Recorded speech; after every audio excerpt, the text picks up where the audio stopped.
welcome to the Tuesdays show. My name's Ultra D. And I'm Jimmy C. How's everybody going? Alrighty, well, welcome to the show. By the way, the speculation as to why I'm late from P1 Sean actually is exactly accurate. People who are watching the Twitch stream will get that, but not on YouTube, so make sure you watch live. We're going to be talking about Seth in Street Fighter V and the Netcode stuff that I guess may be happening. We'll see what happens with that. I mean, it might even go live while we're doing the show and people will let us know. Very possible. Smash Summit, Anime Ascension were events that happened. We'll recap those. We're going to talk about some 5-5 matchup topics. We'll talk about this other issue that's infesting the right side of the screen over there. And then FGC news as well. Alright, cool.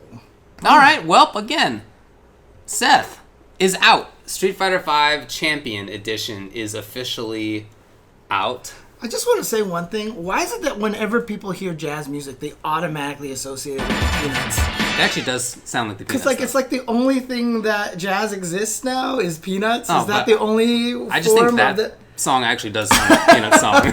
Like, it's not just that it's jazz, it's like definitely. Yeah, that's that song. Right. You're singing the song that was just playing. No. I think you might be.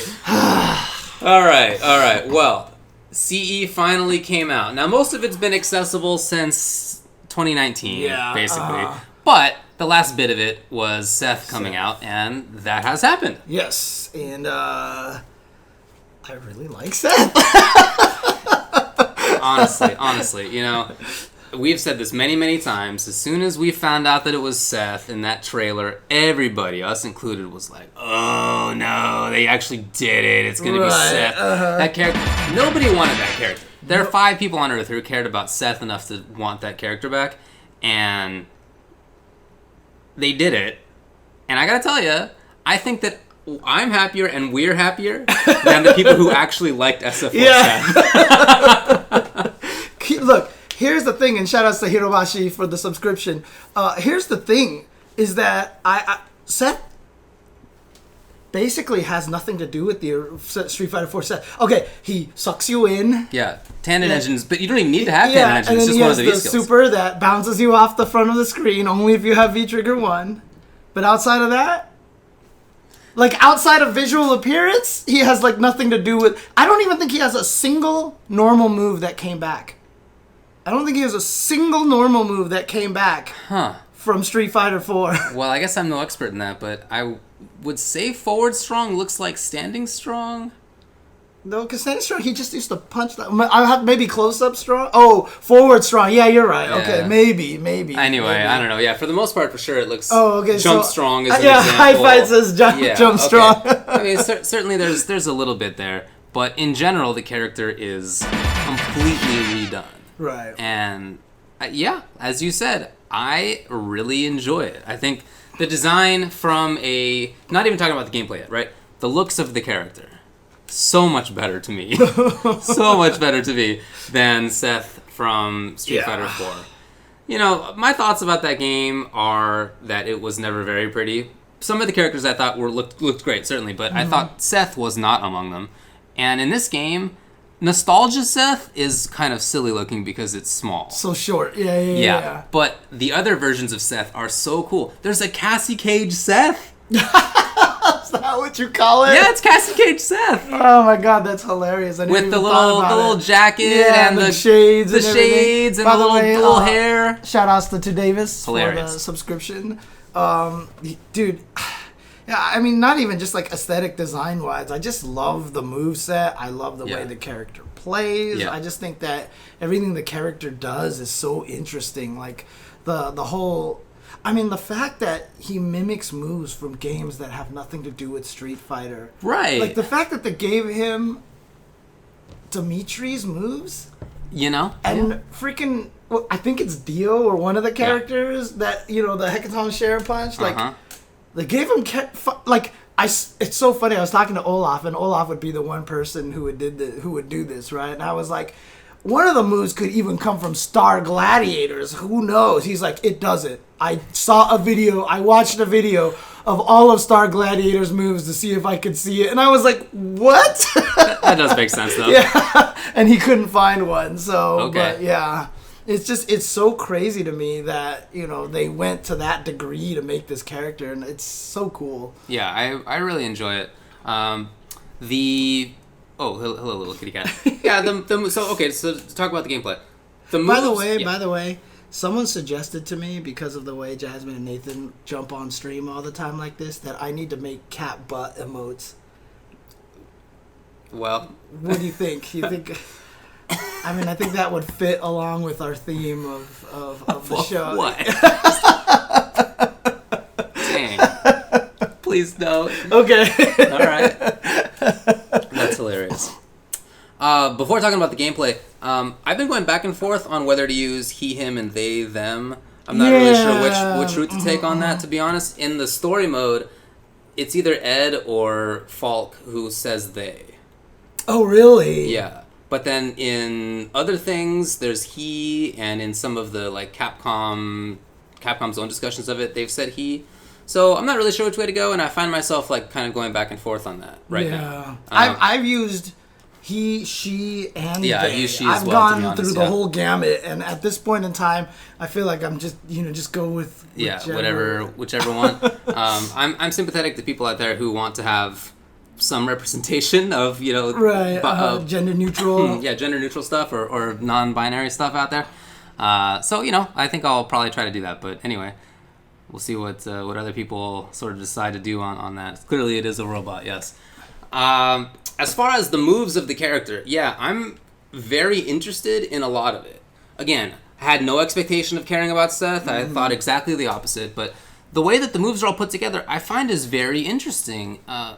There are so many tools available to Seth that in my own playing of it, playing against other people who are playing Seth, watching people playing Seth, it feels like everybody has a different idea about how to play Seth right now. Because there's so many different things that you could do. It's week 1. I'm sure we'll, sort of figure it out to at least some degree.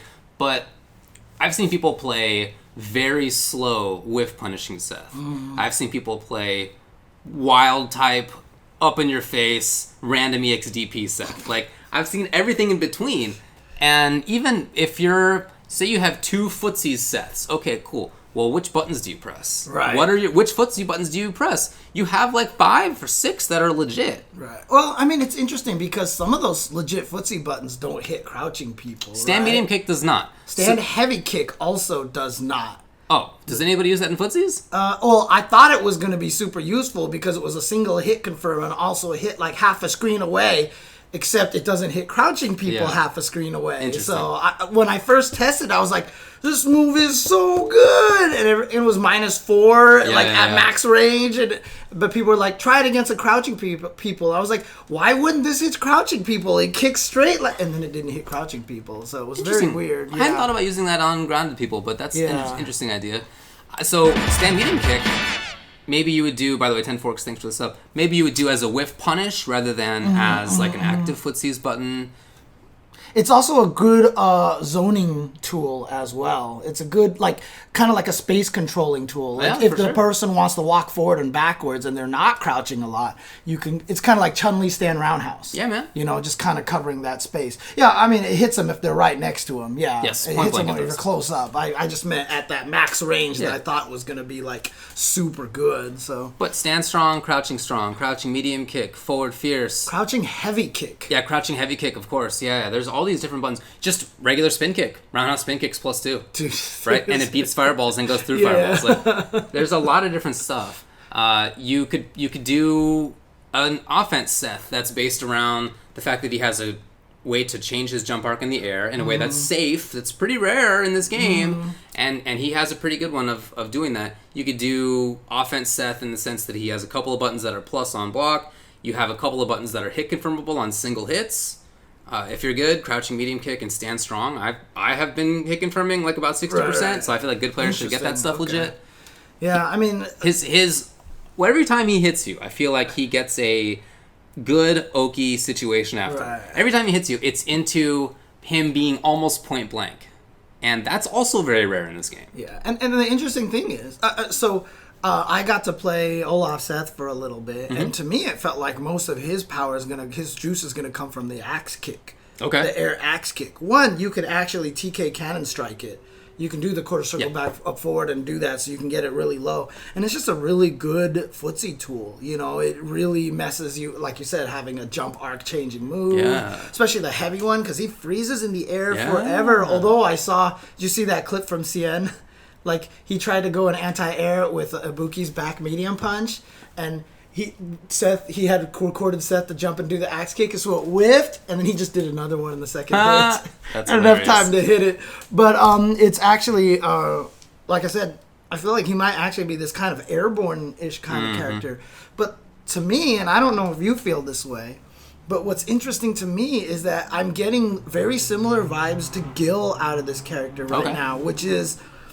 We've seen all this tech, people posting all this stuff. There's look at these combos, and oh my god, 60% damage, and this character's look at this move. Oh, this character's gonna be so good.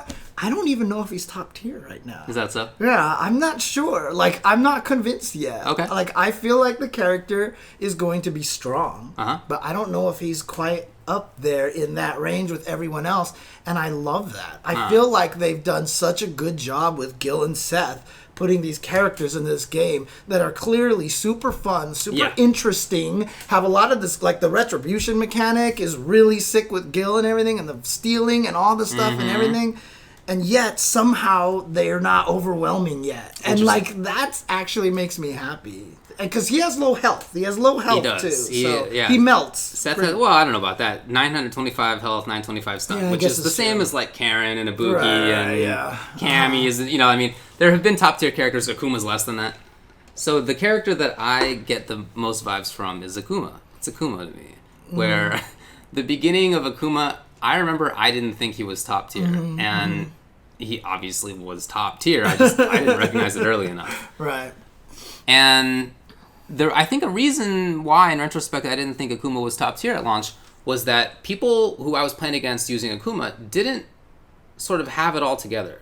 It took a while. There are so many things Akuma can do that it took a while for any one person to master.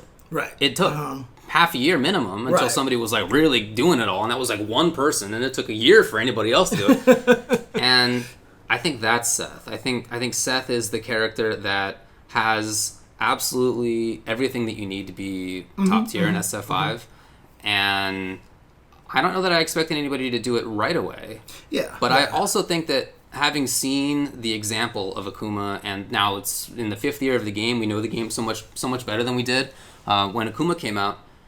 I think that's not going to take half a year this time. I think I expect people near the beginning of the CPT, if they want to, I don't know if anybody's going to do it, but if they want to have a top level Seth that could definitely win a CPT premiere like right away. Yeah, I mean, I definitely think the sky's the limit for this character. This character clearly has the potential to be a top tier. Oh yeah. I'm just not at that point where I look at the character and I'm like, this character is clearly top tier. It's not like a Leroy kind of thing coming in and just busting it's not Leroy. everybody, Yeah, I mean, right? of course. So, but I mean, even the fact that like. I was even joking about this on Twitter today. I'm actually analyzing my weird desire for low-tier hero, like being a low-tier hero and stuff like this, right? And I'm trying to psychologically like come to terms with this weird fact of my playing style. The interesting thing was that Automatic responded, and he's like, he kind of does it too, right? He kind of likes to use a little... He's a Hugo player or something. Right, so he did say that he wasn't sure about Seth, and he's the guy who every time a new character comes out, he plays them, and he just finds the sickest things, and he does really awesome. He did this with Gil and everything like that, and he said he wasn't feeling Seth. He said he felt like Seth's neutral wasn't very good, etc., etc., but it could be just that Seth is too strong, so that... Automatic wasn't as interested in the end, so you know. I think there's other stuff going on for Jibbo right now that like is not great. That maybe. Oh, is there? Oh, yeah, I didn't know. So I don't know if it's just that the game is not speaking to him. I think there's like probably more. Oh shoot! I had no idea. Okay. In any case, I don't get the Leroy vibe for sure. I don't think that he seems incredible. He's not going to kill every character. Right. But I definitely get the sense that this is the most complete character that they've released. I would say since Akuma. I don't think anybody's had a more complete tool set. Yeah. They tend to release a character. Okay, one character has a 3-frame button. another one has an EXDP. Sometimes they've been the same character, but usually not. Like, one character will have great offense, another one seems to have, like, good mid-range tools. And it's rarely that they release a character that's just like, yeah, all the things. Here you go. Yeah. Great frame traps, great footsies, great jump-ins, great air mobility, great pressure after any knockdown, great damage, great stun fireball, output. Okay? Yeah, no fireball. Right. But maybe the best single anti-fireball move in the game in Roundhouse spin kick. Spin kick, yeah. Meterless plus on block. I really think this character is top tier. I think it's already true. Yeah, you think so? I think it's already true. Okay. Yeah, I think all that remains to be done is that somebody just put in the time. Interesting. And I think that on top of that, so to talk more about Seth's sort of styles, you can play a very complicated, research-intensive Seth, for sure. V-Skill 1 Seth requires that you know something about every single character in the game and how you're going to use their stolen move when you do Tandem Engine. And some of them are just combo fillers. You just sort of figure out which one, right? Yeah. But some of them are really complicated, like using Laura's Thunderclap or like Minot's Orb. Guile Sonic Boom. Guile Sonic Boom lets you do stuff. Like Chun Legs lets you do more ground combos without launch. Like there's all sorts of stuff. Command Grab for Zangief. So you can play this style where you need to know so much. Well, the other thing that's crazy to me though is that I feel like Seth. I mean, this is another thing that I really like about Seth and Gil, right? I feel like both of these characters, probably more so Seth than any of them, than maybe any character in the game. I think if we get that top Seth player, we're going to see a strong variety of every V-skill and V-trigger combination possible. Yeah. Because V-Trigger 2 is very gimmicky, but I think in certain situations it's very good. V-Trigger 1 is better as an overall V-Trigger, but then V-Trigger 1 kind of goes with V-Skill 2 because then you get the dash Hecaton Share Punch into plus frames, but, you know, you also get to steal the move. But what if you steal a move that's not that good? Then you'll go to V-Skill. You know, I feel like we're going to see a good variety, and that actually makes me really happy because I feel like there's not that many characters out there that we see that kind of V-Skill, V-Trigger variety. I think that's true. Yeah, so you can have this very complicated Seth, especially if you want V-Skill 1, V-Trigger 2. You can play very complicated Seth if you want. But you can also play like almost dumbass V-Skill 2, V-Trigger 1 Seth, and just pump out damage, and you have great mobility, and you're building V-meter all the time. And you can do both, and I think that they're both strong. It's not that I think that one is stronger than the other. Exactly. I think you can totally have like Sako like just narrow down into all the little weird vagaries of the character, and then you could also have like Kazunoko be like, all right, and just like dash. You know, you could definitely have both. It was funny because I think it was mentioned that Kazunoko is messing with the character a little bit, and I was like, yeah, he's just gonna be right on everything. So yeah, I think the character has a lot of potential to do anything you want him to do. Yeah, I agree. Right. So yeah, like I said, I don't feel like anything is particularly oppressive right now. Like that's, I guess, the main thing right now. I don't see any one particular thing that stands out like, oh, this is clearly broken or like this. Not broken. But like you said, though, the potential for him, for someone like it's kind of like how Ryu's been in every game except for Street Fighter V, right? One of the character who has everything, who is super good. Only if you are smart and put the time and do the work, then he's top tier, right? But if you can't do that, then he's just good. And I feel like Seth is going to be in that kind of department. I don't think that there's anything about him that's clearly busted, but everything about him is clearly very strong. I think it's all very strong. But while I think that some players will make him shine, I also think that he will carry people. You do? You think so, huh? Yeah, I think you can play Idiot Seth for sure. Okay. For sure. I mean, every knockdown that you get is advantage. V-Skill 1, once it connects, dash forward, you're +2. Right. If you get any combo into the launch kickity kick, you're whatever, a few hundred damage, and now you're point blank. Right. If super, you get, if you land a super, he's plus. Super, there's all these situations. Throw into dash forward is only -1. You're snowballing. You're snowballing constantly as Seth. So, and I think that you snowball offensively, and I think that you can snowball defensively with him too. I think you can keep people at range that can be very frustrating. Okay. Yeah. You heard it here, folks. If you're losing with Seth, you suck. I think that's true. I'm not kidding. I'm not kidding about that. I think that's true. Okay. I think you should. I've already seen people on Twitter being like, they should give him a fireball because he's not strong enough, you know? Like, I've already seen that out there, you know? That's incredible. Yeah. Yeah. No, it's not that I think that he's too good, but I think that he's a top tier character who, like Akuma previously, he will make people's decisions shine better than if you use a character where your decisions will get you 10 damage or where you won't have every defensive tool or whatever it is, right? I can't believe anybody would say he's not strong enough. But he is very different, and so if your intention is to play the character in the way that you played it in SF4, it's just not going to work. It's just a completely different character. Yeah, no, you're not going to throw fireballs and teleport around all over the place and standing fierce people from across the screen. You're not going to do that. You're not going to do that. Yeah. Okay. You don't have, like, remember in SF4 when he had the stupidest mix-up of command grab or invincible DP FADC? That was so stupid. I can't believe they even gave him that in the first place, dude. That's why I said if I ever nerfed Seth in that game, I would have just made SBD never do stun. Like, just not do stun damage, right? Because that was just it was totally unfair. Come on. It was totally unfair, dude. Oh, God. What a jerk. Yeah, well, maybe that's where some of the Seth players are coming from, then. I can't be this completely oppressive jerk in Street Fighter 4, so clearly this character's bad, so... Yeah. God, do you remember in SF4 when Seth came out in the console version, and there were actually living humans out there who were like, this character's not very good, everybody. He can't get hit enough. And I mean, to be fair... there really were people who said that. To be fair, I wasn't that scared of him because I had Cammy and uppercut, FADC uppercut, remember, was 300 damage in vanilla. Half his life. Yeah, that was literally almost half his life. He was, what, 750 health? 750, that's like 600 damage right there, and so, you know, I definitely won off of that a couple times. He, like, jumped fierce, he, like, uppercut, FADC, walk, uppercut again. Right, for sure, it was like, yeah.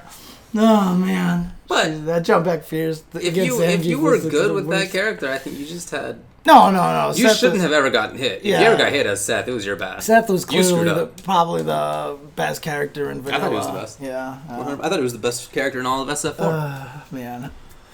Anyway, that character didn't come back, but this new Seth is strong without me thinking that he is stupidly good, without thinking that it's done in a boring way. Right, exactly. It's definitely done in an interesting, like, you have to put it together sort of puzzle pieces. All the puzzle pieces are there, but, you know, figure out how to put them together. And, I like it. That's basically, how I'm feeling about it. Like, there's just nothing that's clearly, like... I mean, people are complaining about Gran and Granblue Fantasy Versus right now because of, what is it? I think it's quarter circle back plus C, where he just launches at you with his foot. I've seen the boot. And it just, like, hits everything. Yeah. And, like, he's got something that's too good and kind of oppressive, right? And I just don't feel like that's Seth right now, but I do feel like he has everything to be one of the best characters. I highly agree with that. Yeah. Tims, there you go, the EX Tims. So right now I've been playing Seth a lot on stream. Ooh, a host. Get over here! 38 players from Nihongo Gamer. Oh, sick. Thanks so much. I've been playing Seth a lot, and I've been doing it. Servers are up. Oh, let us know. Give it a go, everybody. Let us know what happens. I've been playing V-Skill 1, V-Trigger 1 Seth, because I like the idea of V-Trigger 2, but it's clearly not there yet in terms of the practicality. I found a little fun grab or not mix-up. Sonic Fox found a cross or not mix-up. Like, that will happen, but it's not there yet. And V-Trigger 1 is just good and easy and strong, obviously. Why doesn't Capcom actually tell us what they're doing with this maintenance?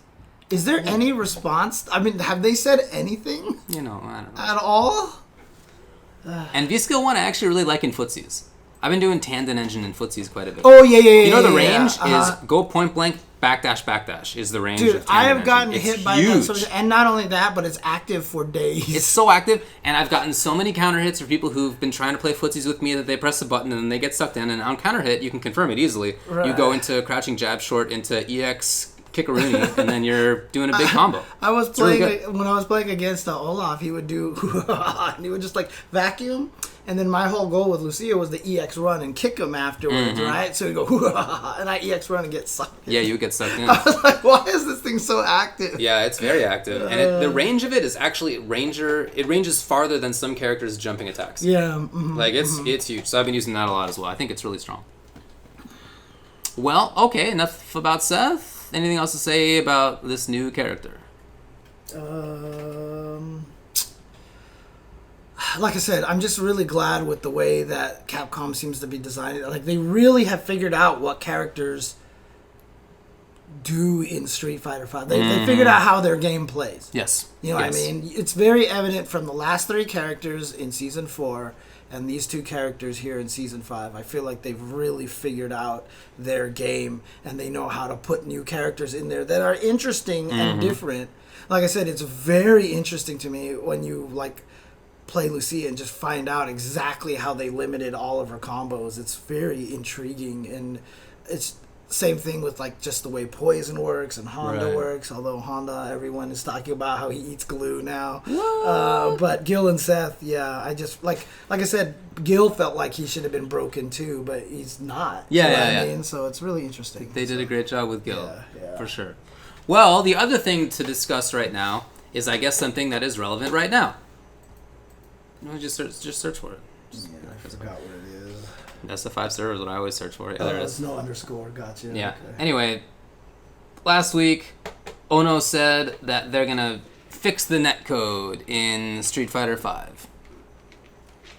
and that he said it would be this week. This week that we're living in. Yeah, last week he said, thank you for the response, blah, blah, blah, blah. The only thing I will tell you that there will be an update next week. Now, that either means they're going to update the netcode this week, or they're going to give us an update.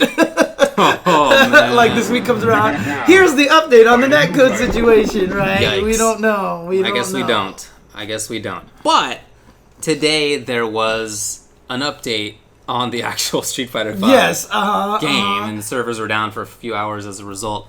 Now people are saying that it's up. As we're doing the show, if you're watching on YouTube, people are saying that the servers have just come back, and I'm seeing in the chat that folks just got a match and that they're about to play and see how it is. And thanks so much to Get Around for the sub. Let us know if it's legit or not. Is that Sajam's like secondary account, General Leon? Oh wow! I was probably way off. Yeah. Right. God. So they're finally doing it. That's the allegation. James, what do you expect? Before we hear from these people, what do you expect? I expect nothing. I expect nothing. I don't want to expect anything. You know, I mean, there's 2 things that we're going to talk about today. You know, we'll talk about the tweet from voice actor later on, and then, you know, Ono's tweets and everything like that. I just keep picturing the Hawkeye gif from Endgame, where it's like, don't give me hope. You know, that's all I keep thinking. So oh man. But the worst thing about it is, like, if they are going to fix the netcode, like, let's say they haven't, why wouldn't they just say this server maintenance is for fixing the netcode? I don't know. Or are they just going to do it and be like, I hope this works. We don't want to say what it is. Let's just see how people react. And if they're negative, we could be like, we haven't actually done that yet. Right. Okay, you know. There is some genius in that. Okay.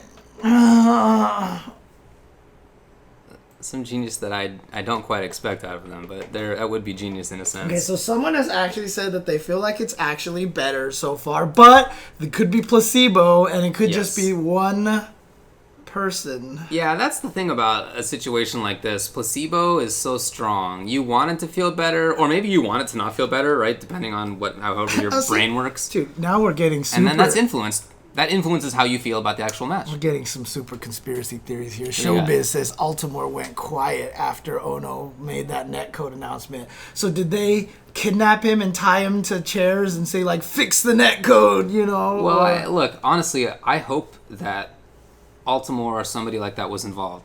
Altimore, so we discussed this a while ago, but of course, Altimore put out a patch for the PC version of Street Fighter V that makes the connections between another PC version that has the Altimore patch as well very good. Very good. It really improved it hugely. Sometimes there are glitches, it's not perfect, but it really is much improved. After that, he said that he was going to put out a patch, and he did an interview with Joe about Reddit Street Fighter. On their podcast, saying that he was going to put out an update just a few days later. Mm-hmm. And that never happened. And Altimore disappeared. Altimore basically disappeared on this. And so my hope, certainly, but not my expectation. My hope, but not expectation, is that Altimore was somehow involved with this fix. And I just don't really believe that, but I think that'd be pretty cool. Oh, these people in the chat are just talking about how they disappeared and everything. Mm-hmm. Just played a supposedly USA Guile from Brazil. Well, hey, we'll see. We'll see. He said it was great. Uh-huh. Well, if it has been patched properly, then that's viable. I played against people in South America, and I played against people in the Middle East and in East Asia from here on the west coast of North America. And it was good on the Altimore patch. So, I mean, that is possible. Right, it's possible for that connection to be okay. And if they've really fixed the netcode, then that may actually be true. So, according to Brian F., the netcode has not changed. I feel like this is almost not useful for us to be like, individual X says Y or whatever. Like, this, it's not going to be very helpful. We need to have a strong, double-blind, peer-reviewed study on the SF5 netcode. Half of you don't update your PlayStation 4s and PCs, and then the other half do it, and then have other people who don't know whether you updated your PC or not play online for a period of time and decide whether they liked it or not, and then have them go play on their own consoles, which definitely have not been updated, and ask how they feel about that. Why don't you do that, huh? Come on, everybody. Just be a chap. That's how we're gonna know. Brian F. says that's not the online patch. It's later this week. What is he? I mean, like, where's that information from him coming from? I mean, come on. At this point in time, I don't think anybody knows anything. Nobody knows nothing about anything about something or other and everything is unknown, and anything is possible. Anything's possible, I guess. Mr. Friday just played against his neighbor and it was laggy. You know, again, this is not going to be terribly useful. But thanks for the sub, Catalyst. Much obliged. In any case, my expectations are about the same as yours. Yeah. I don't have very high hopes. It would be great. It would be so great. Because the thing is, but I just don't have high hopes. If it wasn't supposed to be the network fix, if it's not supposed to be the netcode fix, yeah. Like, why wouldn't they just, like, say that instead of get everybody's hopes up here? You know, I mean, it's... I mean, I know I'm beating a dead horse. Yeah. I know. You know what's going on here. I know that asking these questions are completely pointless. Yeah. But why couldn't they just... Why wouldn't they just... I don't know. I wish I could tell you.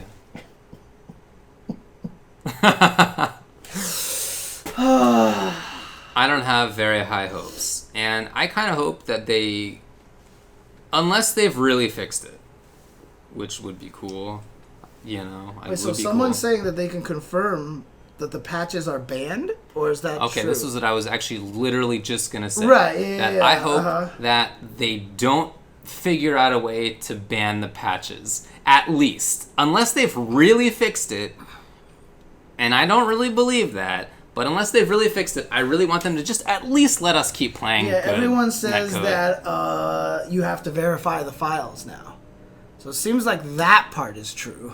That what if the update that Ono was talking about was just to get rid of the patches? Maybe that's what he grasped. The situation that was grasped was that people were having terrible experiences playing cross-patch, so they were going to fix that by killing it. But if that is the only thing they do and they don't fix anything else, then we know where they stand. That's true. We do. And everybody can riot and everybody can just say, screw this. Yes. Basically, that at would, that point. And we said this when the Altimore patch was new. My take was that if they did that, that would be a scene killer. Yeah. And that the goodwill that they have developed from having... a good game, finally. Yeah, great improvements to the game. Cool characters released. the goodwill from that would wither away. If they did that, it would be a scene killer. What absolute mega dinguses they would have to be to think that's a good idea. I don't know. I guess we'll see. There's just no way to confirm it quite yet. What's going on? I'm so depressed. But we were just saying that neither of us expected I good know, things. but still. We were just saying But it. see, the thing is, I wasn't expecting good things, but I wasn't necessarily expecting them to ruin the existing patch. And yes, I saw Maximilian Dude in the chat. Congratulations to Maximilian Dude. Ah, huge congratulations. Yes, huge congratulations. Yes, to both of you. That's amazing.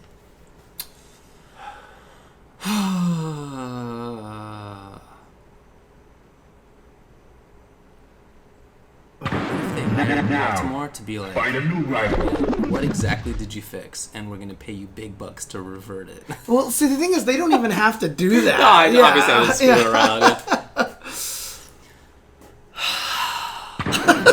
Now, find a new rival. I think I'm gonna go off to the corner and hug my cat now.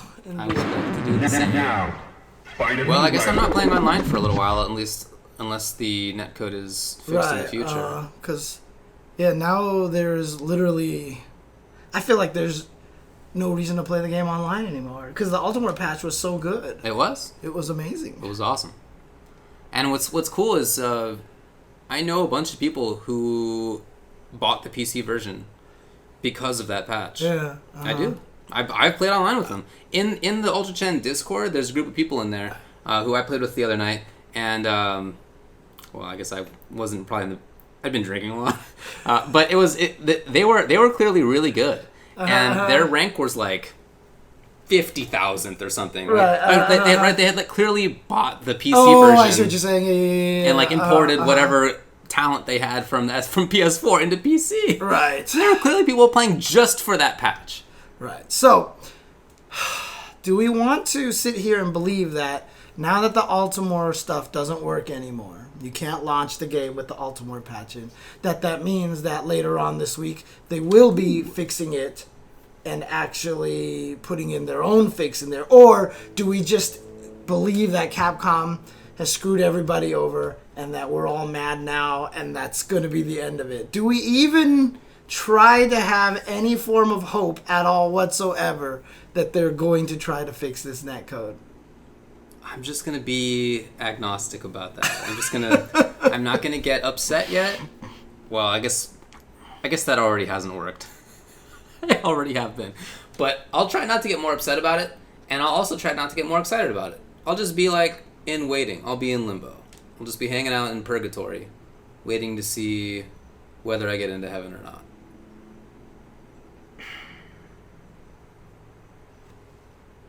We wait. Well, Ono did say a week later, so maybe he means literally 7 days. Please. Why am I doing this to myself, David? Why do I keep trying to give myself hope? I don't know, but it's not a good idea. It's not a good idea. So, in other news in the fighting game community today, Street Fighter V was officially canceled. Dang. It was a cool 4 days playing Seth.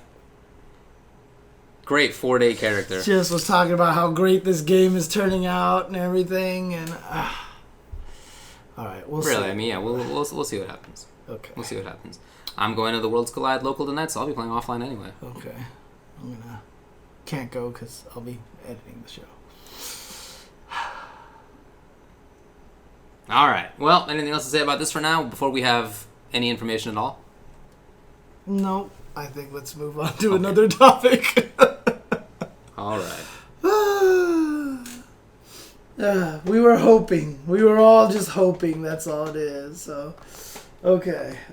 All right. Well, do you want to get to the tournaments? Or Yeah. do you need a break to get No, to gather let's yourself? let's do the tournaments. I don't want to think about. Let's change the subject so we can talk about some other stuff. So You got it. Okay, let's talk about Anime Ascension, okay. which happened over the past weekend. Yes. Nice. I really wanted to go, but I didn't have the chance because I had other stuff I had to do. Now, Obligations and whatnot. find a That's new cool. rival. But it was in Southern California, and it's full of anime Air Dasher type games. And let's talk about the results. Mm-hmm. I heard good things about the event from folks, but I didn't go either. Under Night in Birth, EXE latest, was won by Dramatic Red Blade, Wagner. Yeah. And Breaker Dave got second with Merkava and Wald. All right. Rikir got third with Enkidu. Let's talk about fourth place. Squish Squash Applesauce with Akatsuki. Nice work. Is that that might be the guy who keeps entering tournaments at different names every single it. time. Every single time. I think might be Octopimp. I don't know. Who did he use? Oh, Akatsuki? Oh, okay, maybe not. Oh, it's just Squish. Oh, that actually makes sense. Okay, Yeah, that makes sense. That makes sense. Because I know Octopimp, but he's a Potemkin player, I think. But he always enters as like weird names and stuff. So Sweet. okay. BB Tag was won by Elyon with Ragna and Naoto and Jubei 9. That's cool. Jubei 9, huh? Yeah. That's the lore team right I guess there. that is the lore team. Yeah, that's kind of cool. Husband and wife. Monkey 4012 with Jin New and New Batista and Mitsuru Ruby and Mai Yumi. Jesus. Wow, those are all different characters? No, there was a couple of news, but wow, everybody else is different. That's incredible. HPH Kiyomi got third with Carmine and Jubei. Guilty Gear Xrd Rev 2 was won by GC Yoshi. Dang, with Bedman. Happy for GC Yoshi. I mean, Wow. clearly, he's continues to prove that Bedman is top tier and too strong. He's not very good, right? No, he's not very good. Yeah, and GC Yoshi is very sad about that. Although I am sad. I mean, I would have liked to have Fu win that just because, you know. He got second with Kuma? Yeah, he got second. So, but good job to Fu. Came down to last game, last round. So, Dang, okay. Yeah, last game, last round. Sick. Third was Psychedelic Pet with Potemkin. And fourth was Catpion Damondo with Slayer. Okay. Bedman, Koom, Potemkin, and Slayer. Top 4. That's pretty sick. It's an interesting lineup there. BBCF was won by Elian with Jubei. Shoutouts to Pluzera. Woo! Breaker Dave, Arcune, and then Jukebox Haru with Kagura. It's actually, sorry, the woos are saved for the bits. Yeah, come on, dude. What happened to bits? I feel like it's been forever. I know, we haven't got was not bits a in call while. for bits, everybody. Yeah. Melty, That is a call for bits. Bits. not intention. Melty Bird Actress again, current code, won by UGL Bolt Strike. Guilty Gear XX Accent Core Plus R, won by Beautiful Dude Eddie. UYU Beautiful Dude. Mike Z got second place with Potemkin. Yep. Okay. Sweet. Samurai Showdown was won by NorCal Gen D with Ukyo and Kazuki. And second place was Tubazo 1989 with Earthquake and Kyoshiro. Interesting. No Kizzy K in there anywhere. J-Dash with Shiki and Shizumaru, and Wild Wallace with Genjuro. Okay. Dengeki Bunko Fighting Climax Ignition, won by CT Warrior. They also had a couple of Uniclair exhibition matches Ah. there too, as well. So they got to show that off. That's coming out in 2 days. Right. That's gonna come out in 2. Oh God, I can't wait for that. Sick. I'm so, and especially 'cause it's on the Switch. It's on the Switch. Interesting. I'm gonna be able to play on the plane. What a voice. I'm gonna be able to laugh on the plane. Oh, man. I'm so excited. That for is that. cool, though. Yeah. Yeah. The Switch is awesome. Yeah. It's so important. Oh, Sam Show was like a blow up because 5 people showed up. Oh, that That's sucks. too bad. Ugh. I guess people maybe didn't That's a know bummer. it was it. Yeah, I did hear some people are playing Uniclair already. Right Oh, now. I heard that as well, yeah. Like some people have gotten it early. Yeah, that makes sense. I wonder Sam if we Show can get it here. Switch is out next week as well. Sick. Okay. Wow, I didn't know it was coming out for Nice. that. That's awesome. Yeah. Not for PC, though. Not yet. They said it was gonna. Dude, you know exactly what happened there, right? What? I mean, No. it's clear that Google was like, Oh. money, PC disappeared. Sam Show's on Stadia. I see. I'm just like they were probably like, this is a simpler fighting game. This might actually work on our system. They were probably like, here, please, exclusive to the Stadia, dude. I don't like. Again, I need to bust out my tinfoil hat. Do you want me to get my tinfoil That would be hat? Dude? hilarious. Okay, I'm gonna get the tinfoil hat then. That seems like a pretty good guess, though. It would be great if it came out on PC, actually, but on Stadia, nobody cares about that. I would love to see stats of how many people are playing Stadia, just at all. There we I bet they'll never release those stats. Tinfoil hat is coming. Okay, here. nice. There we go. So I got my. That doesn't afford you much protection, don't you think? No, not really. Didn't. You gotta make sure you're covering the frontal lobe. Well, That's the problem most with it important was part. I felt like I was wasting aluminum foil, so I stopped. Well, you are. I stopped early, so yeah. Are you saying you don't actually think this protects your thoughts from the government spying? No, not at all. I see. But you know, it's Just more because for you show. You just haven't covered your frontal lobe. Yeah, That's what I it's all know. about. I need to do more about that, but it's okay. It's okay. Anyway, yeah, all right. Bummer about the Stadia. Just as a blanket statement. I Bummer. feel like that because it was clearly coming out on the PC. It was Yeah. announced on the PC. It's on the Stadia, which is essentially a PC. Yeah, I It's guess. in the arcades, which I think is kind of like Oh. based like on a PC framework as well. And it's just like there's no reason for it not to exist. And all accounts of PC disappeared, and it's on the Stadia of all dumb Stadia. things. I'm sure Google was like, let's get everyone, because clearly everyone's going to rush to the Stadia to play some Samurai Showdown. Yeah, that sucks. That definitely sucks. All right. Anything else to say about Anime Ascension?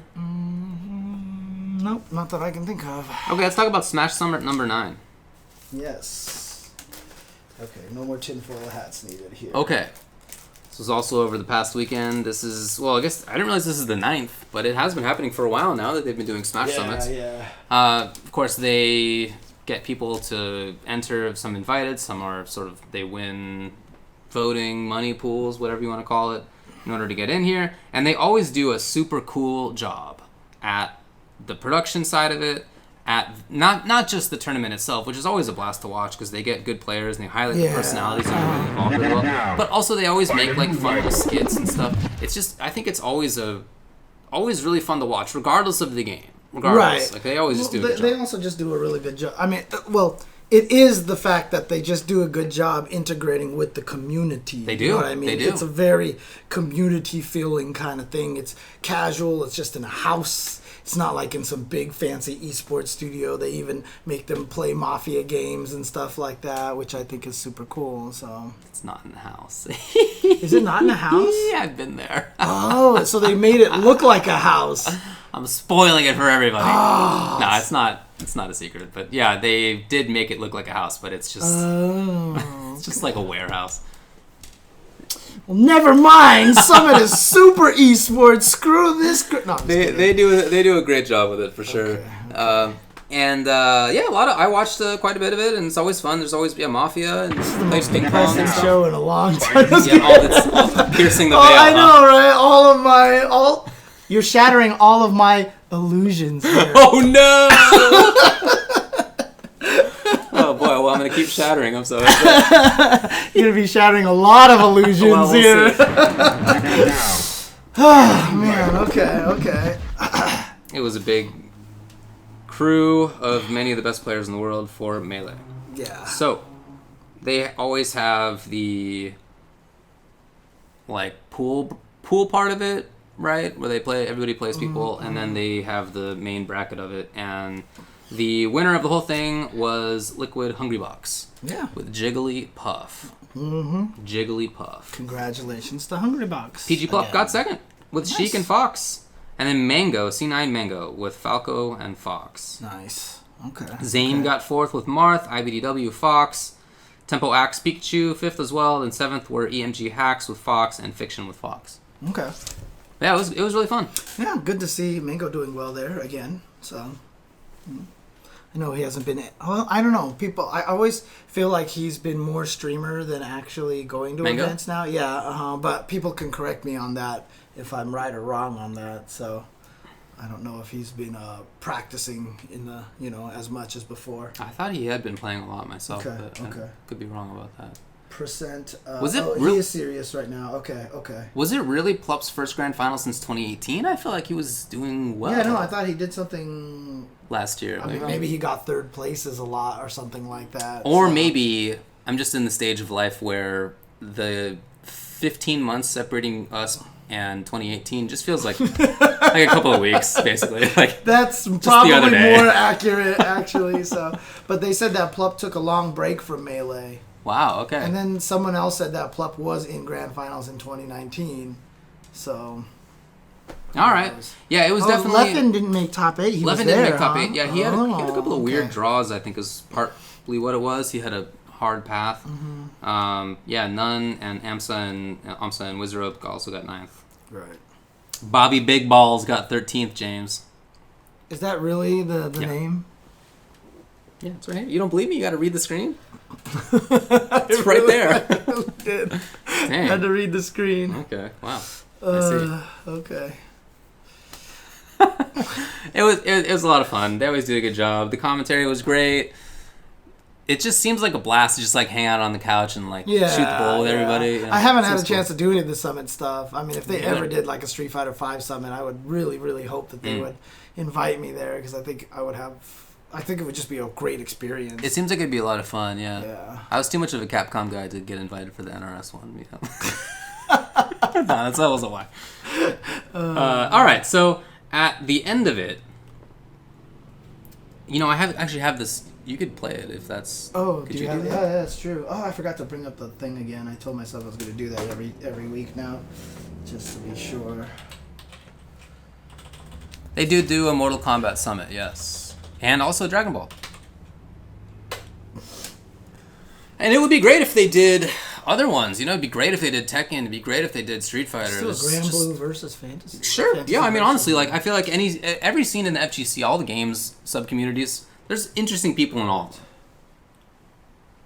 All right, so at the end of the tournament, after HungryBox walked down the stairs, after having won. Well, this is actually on HungryBox's own channel. It is, yep. He put it up on his own channel. He sure did, and it's got beaucoup views, man, I'll tell you. It's probably about 150. 188,000 views already. That's, man. That's Smash Life, dude. They get those numbers. Remember, I mean, like, I'm sitting here, like, my first Attack episode has 1,800 views. Yeah, I know what you mean. Anyway, very well deserving for them. And after HungryBox won the thing, he came down the stairs and he had important words to say. You can probably fast forward about halfway through this thing.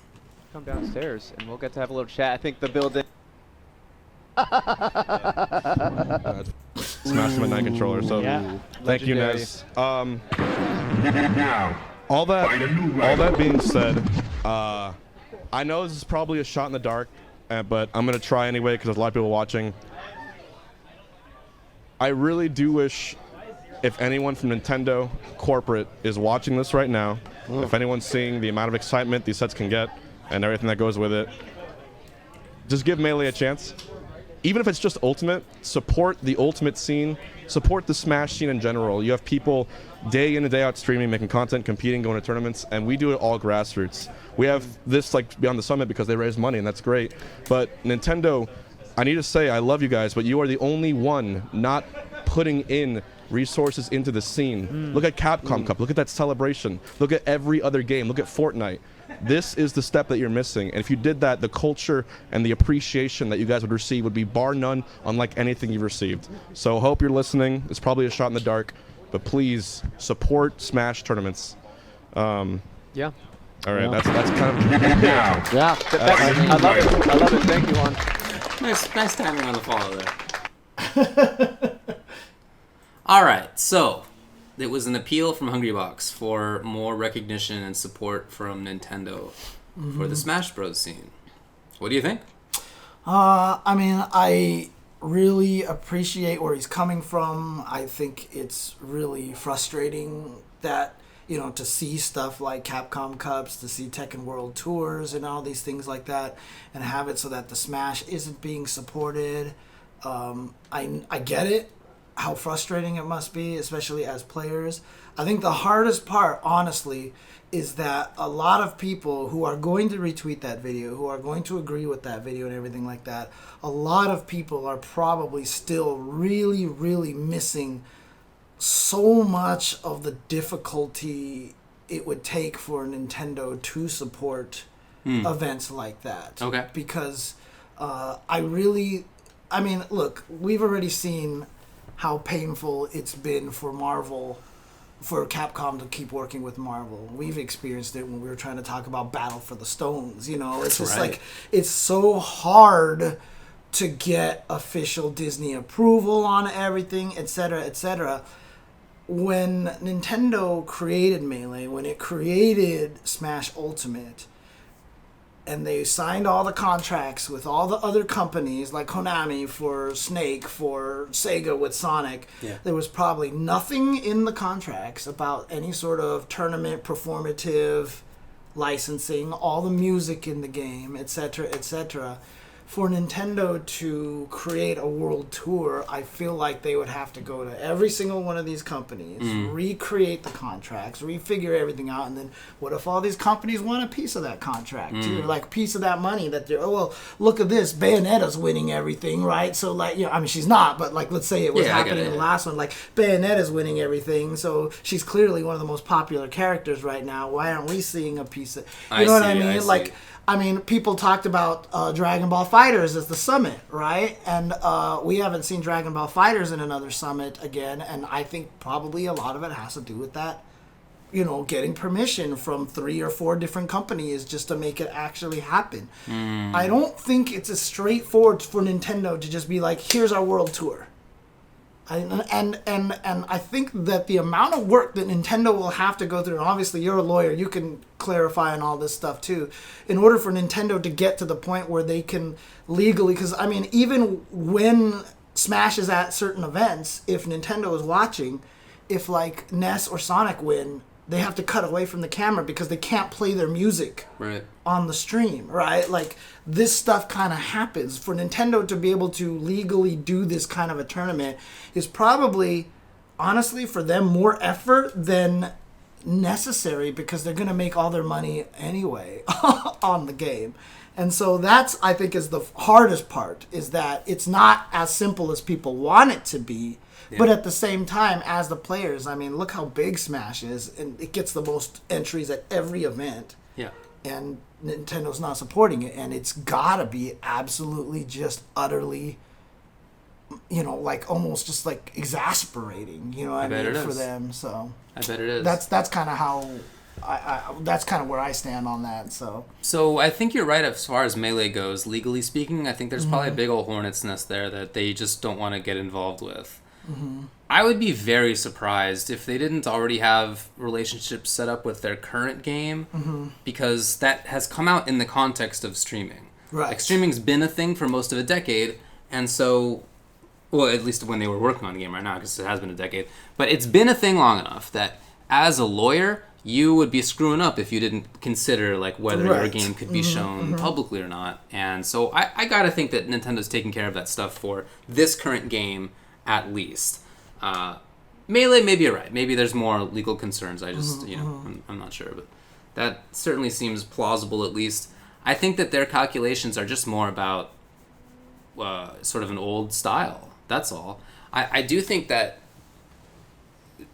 there's so many sales for Smash that I don't think that the advertising aspect of esports is as important for them, relatively speaking, as it is for some other fighting games. And that's how many rights holders look at things like competitive gaming. They look at it as sort of like helping their marketing and their advertising.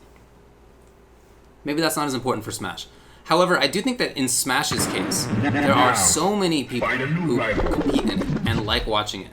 It gets way more views than anything else, FGC. It gets way more players. I think that is at a stage where you actually could make money off esports. Yeah. Right? So rather than sort of throwing money into the pit of esports, into this black hole of esports, which is what some game devs do, I think that in this case, in Smash Ultimate's case, you could actually make money from esports. Oh, yeah. Rather than having to spend money on esports. Right. That's the case for very few games, honestly. Even when it comes to things like Overwatch and League, they talk sometimes about how it's not actually making money, it's just like an advertising thing. I think in the case of Smash Ultimate, it actually could make money. Right, but I mean, so then there's the question, right? If they start selling merchandise for all the characters, do they have that all set up with everybody? I'm sure they have that stuff. I mean, they would be screwing up if they didn't. I think at this point, there's no excuses for lawyers to not have taken that stuff into account. I don't know whether they did, but I think they would have done a bad job if they didn't do that stuff. So I think that they could could be doing Well, it. yeah, of course they sell amiibos, but that's already established as a contract thing. They've already worked with them to say. Well, you we're gonna typically make don't amiibos. phrase it as when you get a license for a game. You typically don't, as the developer, you typically don't want that rights license to be limited to a single thing that you can sell. Right. Mm-hmm. You want it to be like, as sort of a broad thing, we can sell merchandise, and maybe on an individual basis you'll have to approve of whatever the thing is, right, the person giving the license. But it's not like, all right, we can do amiibos but nothing else. Yeah, okay. Because I mean that's interesting. Because I always felt like contracts were more restrictive than that. I always felt like that they were designed to be kind of Depends on the restrictive contract, like that. sometimes, Okay. certainly. But I Okay. think in this case, as Nintendo, you would want it to be as broad as possible, Now, just for your own. find a new rival. I don't know again, what it does look like. Anyway, so in this case, I think that they could be making money off of esports, and I think that it's pretty myopic for them to not be doing that. I think it's bad not just for the scene, but for Nintendo itself. I think Nintendo could be doing more. I mean, honestly, so many people play Smash. It's so popular. Mm-hmm. I played Smash with my brother this week, and he came over to visit. Oh yeah. And he's put like a couple hundred hours into playing Ultimate. You know, it was really fun. We played, and he doesn't follow the FGC otherwise like that, but we grew up playing Melee together, and he still plays. And there's a ton of people like that. So I think it's a bad idea for them to not be doing it. Yeah. I mean, I'm also not terribly convinced by arguments that Nintendo doesn't want to have competitive Smash because they don't want people to think that they need to play in a certain way. Right. I definitely think that you could have multiple categories of play, or just make it clear, like, here's one way to play, and you don't need to play this way. Right. Mm-hmm. But this is one way to do it, and it's legit, and your other way is legit too, right? That's easy to clarify. Yeah, it's just how do you convince a Japanese company like Nintendo, an old school company, that they can make money off of something like esports? I don't think it's That's at this point. It's not the Japanese thing, right? The Japanese devs in every other fighting game are doing it. It's Nintendo's particular culture, I would say. Well, I mean, that's what I mean. That's why I said, like, Nintendo, the Japanese, the old school Nintendo-ness, right? I mean, I feel like sometimes some of the things that Capcom we run into is also some of the old school mentality of Capcom as well, right? So Yeah, well, it does happen sometimes, yeah. yeah. So But Nintendo's definitely very conservative, and I think that they could be doing more on this. I don't think any of us expects them to, and I think that's why HungryBox phrased it in the way that he did, where he's like, "This is a shot in the dark, right. but might as well try because Because people are paying everybody's attention." done it. Because everybody's done it. I mean, Yeah. like, I had somebody, like, when I visited the Dominican Republic, someone was telling me, he was like, James, you have connections. Can you talk to Nintendo and just tell them to support Smash and everything? I was like, dude, you have so many other people who have way better connections and way more important than I am in the Smash scene that have already talked to them. And if I can't convince them, like, I'm not gonna do anything if somebody else hasn't they already. haven't, yeah. If HungryBox, who has literally talked to Reggie Fils-Aimé when he was there, like if Toph or anybody can't convince them, then I'm not doing anything. So There are indeed those rumors, Wasik, who says there are rumors that companies like Red Bull have tried to work with Nintendo, right? And there are rumors of that.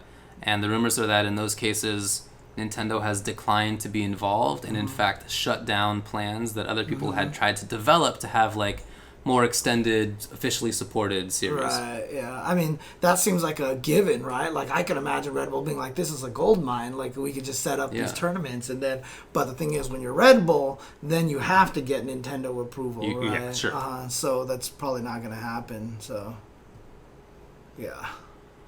No, we already know We'll that, see. Crack Prawn. We Yeah, already we know heard that. about Anything else to say about HungryBox's speech? I mean, more power to him. Like I said, Best of luck to that scene. A lot of good just- people involved. I can't imagine what it's like I said, being a Smash player and having it be one of the most popular games out there and having this fan base and views and all that stuff. And Nintendo, I mean, you go to EVO and like Nintendo won't put in a pop bonus in there. So you win $7,000. Or a controller. Or a controller at EVO Japan, but because Nintendo's not a part of Jessu and all that stuff like that, right? Like that's got to be frustrating. We know how it is for the rights holders not to care about our games, not to give anything, right? That's how it was in the FGC for the first years, 20 yeah, years, basically 15 years maybe. But it wasn't happening for anybody. I guess it was happening for StarCraft maybe, right? But like it was almost, there was almost no instance of a rights holder actually really supporting their game. And so when we thought like, oh man, Capcom's not involved, SNK's not involved, whoever, Tekken, we didn't compare it to other situations where there was in fact support.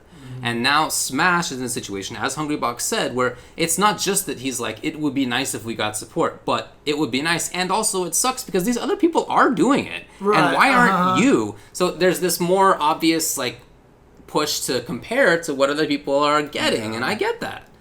When we didn't have support, we didn't expect it, right? There was no reason to expect it. We didn't care. We never thought. We never Just even didn't even knew think it was a possibility. We didn't even know if the developers were even listening to us or knew we existed. Did they know people play games in tournaments? We didn't know, right? We had no idea. Right? Yeah, it's just a very different situation than it was back then. Oh man. Very different indeed. Now, find a new rival.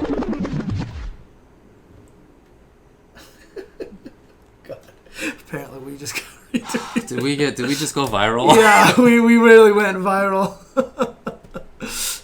Thanks, Corey. Thanks, Corey. Oh man. You want to take a break? Yeah, let's take. Well, I can't really move right now. Oh, so. You got Jasmine on you. I got Jasmine. What do I need to press? What am I doing out here? No, it's okay. I think I can do this okay. over here. Because like literally you can't see this right now, but I'm holding her paw. Like I have a grip on her paw right now, yep. so I'm holding her paw and her head is resting on my hand. That's right true. Over here, so good girl, good girl. Okay, let's take a break. This has been a show of awesome news so far. So it's been an upbeat, amazingly happy show so far. So Super let's take a cool. break and we'll be right back. So.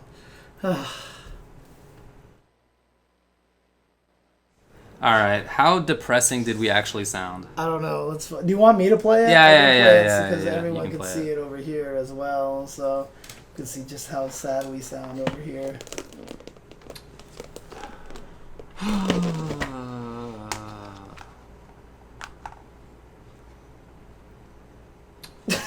That's all it is. It's just us staring and you sighing. Oh my god, that's brutal. Brutal. Yeah, there's this this is the theme I'm talking about here. Someone did this really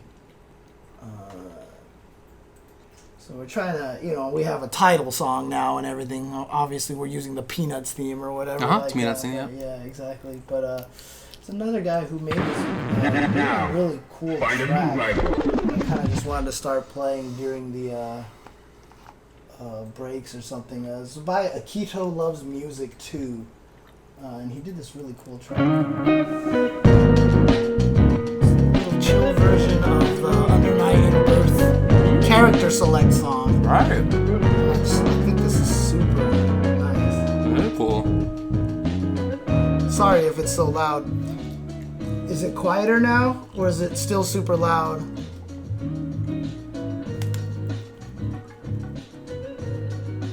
That's good now, okay.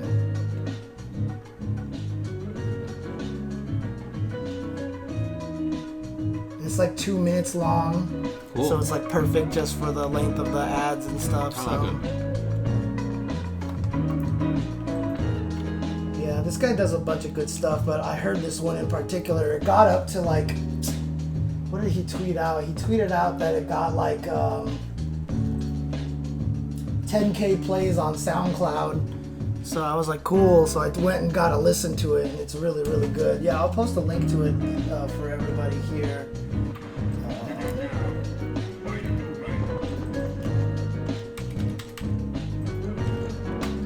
There you go. It's posted in the chat now.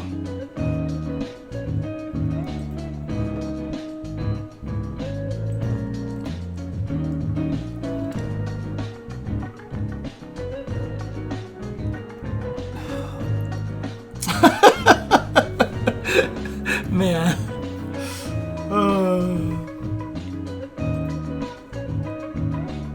Yeah. Are you just reading responses on Twitter and everything like that? What's everybody saying right now? Strider says, wait, the netcode patch wasn't a netcode patch, it just removed the existing fan-made patch? that greatly improved Capcom's current netcode? Come on, I can't believe that. It's too idiotic. No company would do something that incredibly stupid, right? Someone correct me here. Dude, Sajam just jumped in our chat and said it's a sad day. And yes, I 100% agree. We are If there's no fix by Capcom, and all they did was kill this, that's a scene killer. Well, I said it beforehand, too, that if that's what they do, we know where they stand. Yes, we do. We know where they stand, and we know that they've never had any intention of fixing the netcode. And the fact that the netcode is bad is something that maybe they're trying to do on purpose or something. And if that's the case, yeah. And that's it. I was almost, like, there was a couple of times when some of the people in the UltraChen Discord were like, hey, let's play some Street Fighter. I almost joined them. I didn't have the time. Yeah, but I definitely was about to one day because I just had to do some more editing and stuff. Yeah. But I was so tempted to go in there because it's so fun to play online now, you know, because the netcode was so good. Well, you can no longer use that present tense now. The word now is to be eviscerated. Yeah, from but discussing SF5 online. Someone said it in the chat perfectly here, is that Ono's Twitter is going to be ugly right now. Yeah, it should be. Now, Ono... Oh, you want to come back, by the way? Yeah, sure, let's just do it. Okay, ready? Yeah.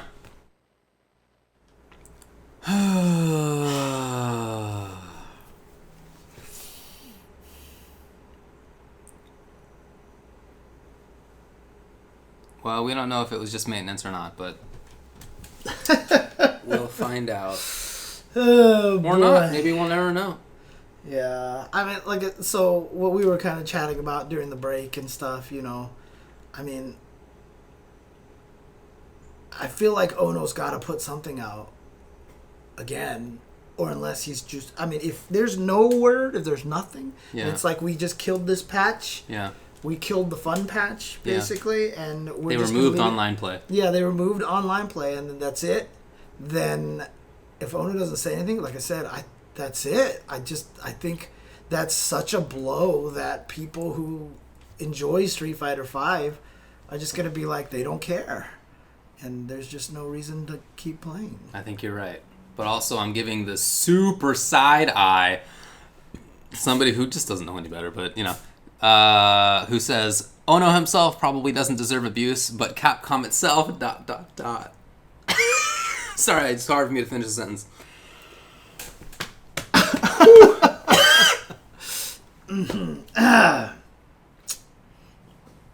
Ono himself doesn't deserve the abuse. Ono himself doesn't deserve the abuse. Good. Okay. Well, anyway, it's, you know. Thanks for the subscription, Shadowboy963. I wonder if Altimore can figure out how they verified the file and spoof that too. If we have to resort to an arms race, then let's do it. Let's do it. Come on. Street Fighter V will be the PSP of fighting games. That would be so great. Oh my god, could you imagine? PSP of fighting games. They cracked it constantly. Please. Oh man. I mean, don't violate your EULAs, and copyright is the law of the land. Yeah. I mean, obviously, being able to figure out a way to get past the verification thing is really, really very, very difficult. That's just the nature of security and software. People have come up with very many elaborate ways to make sure that you can't do things like that. So, but you know, maybe this is the Project M of Capcom. We'll see. We'll see. Look, this just happened tonight. We'll come back to it maybe next week if we have more info at that point. But I don't want to dwell on this because we just don't know if that's. And I'm just going to say, S-Mart, that is 100% not true. But anyways, that's all I'm going to say. So. Oh, yeah. For sure correct. 100% not true. It's exactly the opposite of that. It's actually exactly the opposite of that. Okay. All right. What do we got coming up? Let's change the thing over here and quit moping around, and we'll talk about 5-5 matchups. Let's talk about happy stuff here, shall we? Maybe. Okay. First, I wanted to point out before we get into the regular 5-5 stuff. Last week, there was a question that was, I think we didn't do a good job characterizing. The question was, in full, on the actual tweet by Good Normals, How far does a fighting game dev/producer have to go to rightfully lose the support of the community? Wow, I didn't realize how exactly spot on this is. How far does a fighting game developer/producer have to go to rightfully lose the support of the community? Poor communication with community, bad netcode, overpriced DLC, rootkit installed, overworking, underpaying employees, expecting employees to watch videos of people dying. Right. We discussed this last week, but we really did it in a Capcom exclusive sort of way. We discussed it as if they were just talking about SF5, but clearly those last two things were talking about NRS as well, and potentially other companies too. With that in mind, rather than it just being sort of a Capcom thing, does your position change? I mean, to be honest with you, I know I really enjoyed MK11. When I found out about what had happened to the people working on it and stuff, it did put a lot of damper on my enjoyment of the game. It's hard for me to feel like because that makes it hard for me, because all the good things that NRS does now, including rewriting their netcode and doing all these things, at what cost now? It's hard for me to sit here and go, great job to them for doing, crossplay and all this stuff. I don't know what the conditions are, right? This could literally be people chained to their desks, with whips and stuff. Obviously not, but still, at what cost? And so as much as I want to sit here and applaud NRS, or look at all these great one-player content they have, etc., I don't know if it's better right now. I would like to see if that exposure came out and changed some of the environment at NRS, right? If some of the people working there were actually, it's much better now, etc., that would make me much happier to see. That is what I've heard. Okay. So I'm friends with some of the folks who work there without naming any names. I've known some of them for many, many years. And what I've discussed with them is that some of the issues that were addressed were never their experience in the first place, although that's not to say that those things didn't happen naturally. But in addition, that they've felt that things have been better. Okay. So, I don't know. Yeah. Certainly when I heard about the things like people getting PTSD, we discussed that on the show at the time. From having to watch explode and stuff like that. Having to watch bad things in order to be able to accurately portray the insides of human beings. Yeah. I don't need that stuff, right? The article said that the guy looked at his own dog and started imagining how it would look if it blew up, kind of thing, that's bad, for sure. I really don't support that stuff naturally. At the same time, I also do support many of my friends who work at that company. Right. And I know people who work in that company who are stoked about violence and gore. I mean, not in real life, but they really like the MK feel, right? The sort of look of MK, and they like horror movies and whatever. I mean, if that's their thing, that's fine. Yeah, the whole thing that comes down to, though, is, it's in every situation, right? It's different, obviously, when you know people who work there. It creates that kind of empathy there, right? Yeah, sure, it does. But, does that mean if I had, 5 friends that I knew that worked on Amazon and they were making their money from Amazon, then I would be oh, well, Bezos is a jerk. Should I just not support? Well, no, because I have to support it because my friends are working there. You know what I mean? If you're going ultimately, there is no. Well, anyway, because if I walk into when I walk into a Chick-fil-A and I sit there and I order food from them and I don't support what they've done in the past and everything like that, but there's workers there and I've seen these workers there all the time there and they're making their money there, right? Do I boycott them because you know what I mean? There's always that question there, and so you've got to figure out how to resolve that, and I don't know what the answer is. In the case for MK11, has it made it so that I don't want to support them at all? Kind of like the question was talking about here. Not at all, right? I still want people to play MK11. I'm still happy to hear the NRS scene striving to keep, you said that there was that event that just ran that got 10K viewers or something like that. That happened again this past weekend, yeah. Right, so that kind of stuff makes me happy, right? I want to see the MK11 scene succeed. I want to see people keep playing it. I want to see NRS keep pushing the boundaries for good one-player content in fighting games and things like that. You know what I mean? I've always been very optimistic about the stuff that they've done. And so, I want to continue to support them. It's just, hearing that the work conditions are a little bit better does help. Yeah. And honestly, some people are saying in the chat, maybe they just gotta really consider turning down the gore in the next version. Maybe. I mean, I hope so.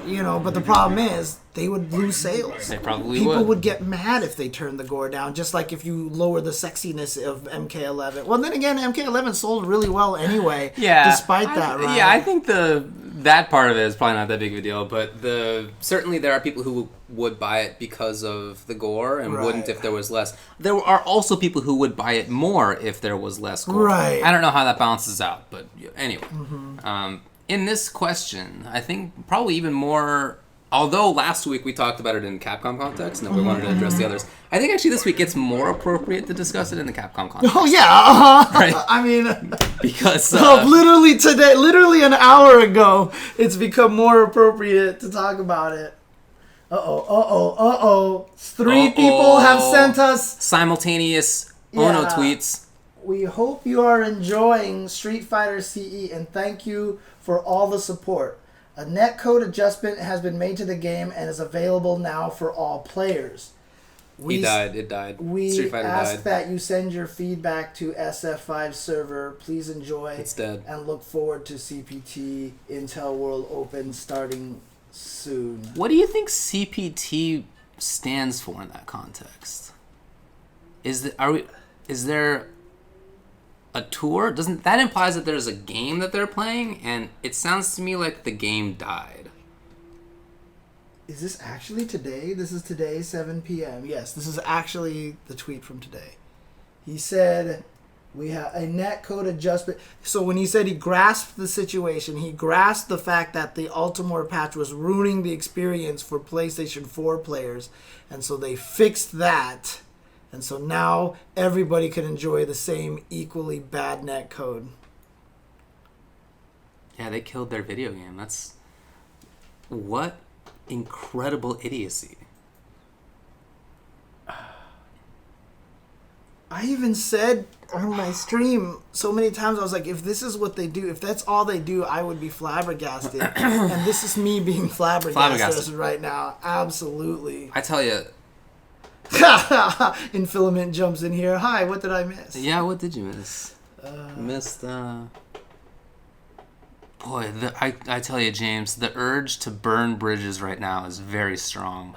It's very strong. Dude, I mean, look at the responses. Look at the responses right now. Biggest lie of the century. I expect nothing and I'm still let down.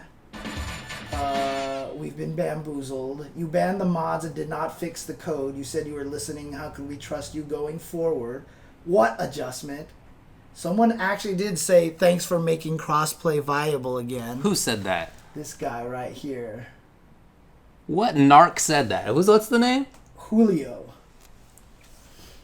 So SF5 is officially dead. Online functionality removed. I super regret paying for this new version. And then all you guys did was kill the fan patch. Well, I'll test this adjustment and then I'll charge you for the improvements. Disappointing. Oh no, ...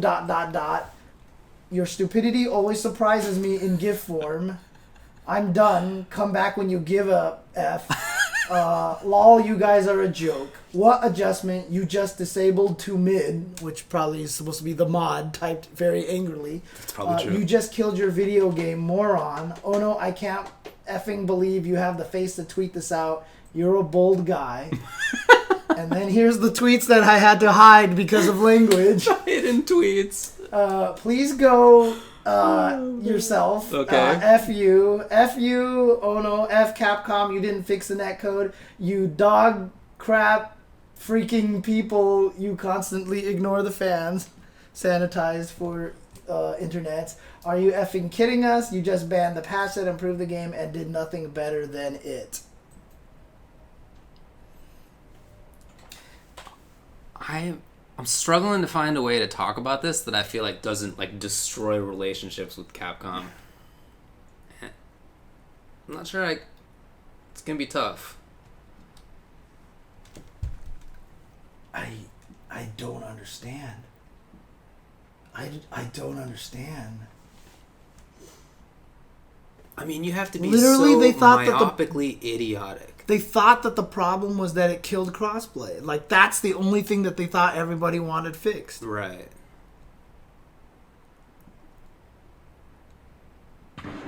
I'm still gonna go tonight to play Worlds Collide, the local there. I really like the gameplay of this video game, but I just can't play it online now. I don't think I can. And I've been playing the crap out of it online. Right. And I've been having a fun time playing with people and streaming it, and yeah, I just can't here, support look, it otherwise. everybody, I think... And if you want to quit Street Fighter 5, I get it. BB Gun Renegade says something. Says, tweet says, we ask that you send your feedback to @SFE server. So please, so yes. Please send feedback. Just absolutely bomb that Twitter account. I mean, at this point in time, whoever runs that Twitter account, his life is going to be miserable. You should bomb Ono. Yeah. Just Bomb keep, Ono. keep tweeting Ono. Look at this dude making this decision and trying to send the feedback to somebody else so he doesn't have to deal with it? Are you serious? I gotta stop right now. It's about to get gnarly. Yeah, and that's probably true. They probably never pay attention to that Twitter. Yeah. So if you @SFE server, it's probably only like auto-generated stuff. So they're like, please tweet to that one, so nobody has to read it. Mm-hmm. Right.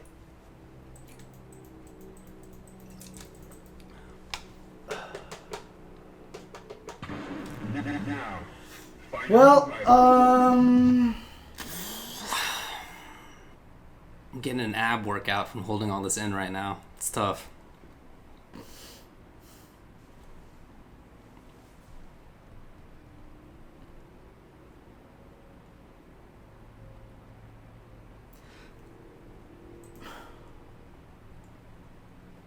yeah, some people actually think the netcode is better now. So Brian F is just playing online pissed off. It sucks for all of us, and this is something I've addressed in the past, but we have as much engagement as we have with the games that we play, we have no control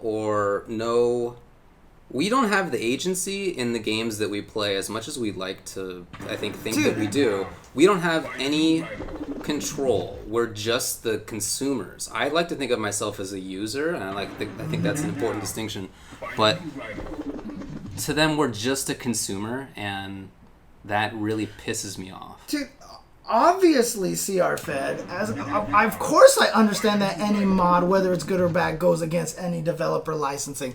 Of course I understand that, but that's why I was hoping they would implement their own fix. Yeah. Right? That's the thing. Like, banning the mod is one thing if you fix and put in that fix as well. Like I said, it's going to take a lot of testing to do. But this makes it sound like this is it. Yeah, it does. It does sound right. Right. It sounds like here's our netcode fix. We fixed the crossover problem, the crossplay problem, and that was it.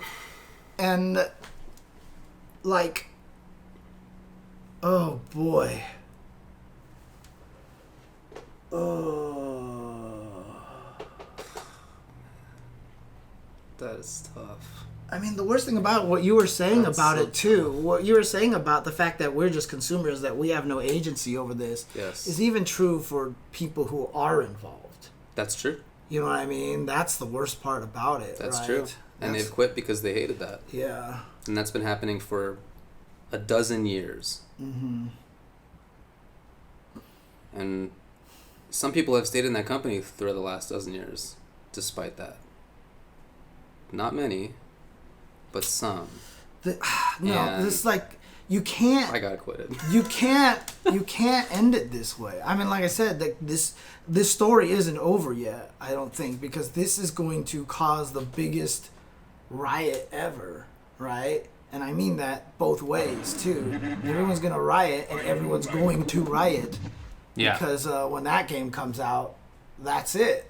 There is no more Street Fighter at that point. If Riot comes out with a fighting game and it's League of Legends based, and it has amazing netcode developed by the guys who created GGPO, right. Which will probably then have even more features because now they have money to expand on it and make it even better. Yeah.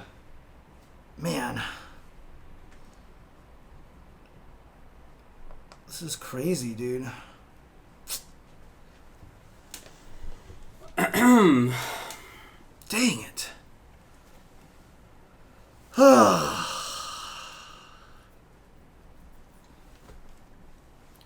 I know, and they've got this whole online Olympics qualifier too, and everything coming.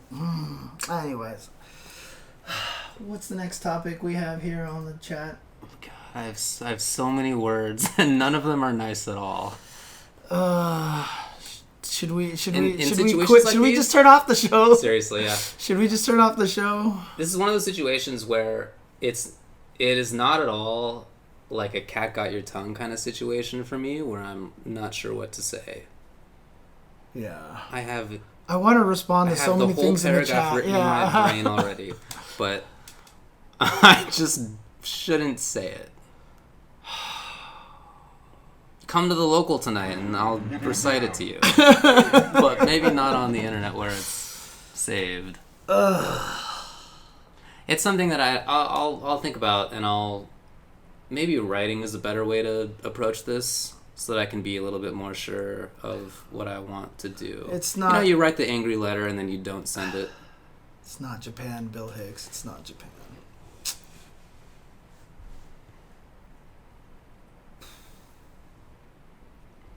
All right, what's the 5-5 wow, topic? That's so stupid. What's that?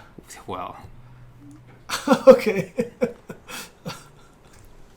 I wish I could say it's surprisingly stupid, but it's not. The Netcode issue, obviously. Yeah. It's okay, not. Okay.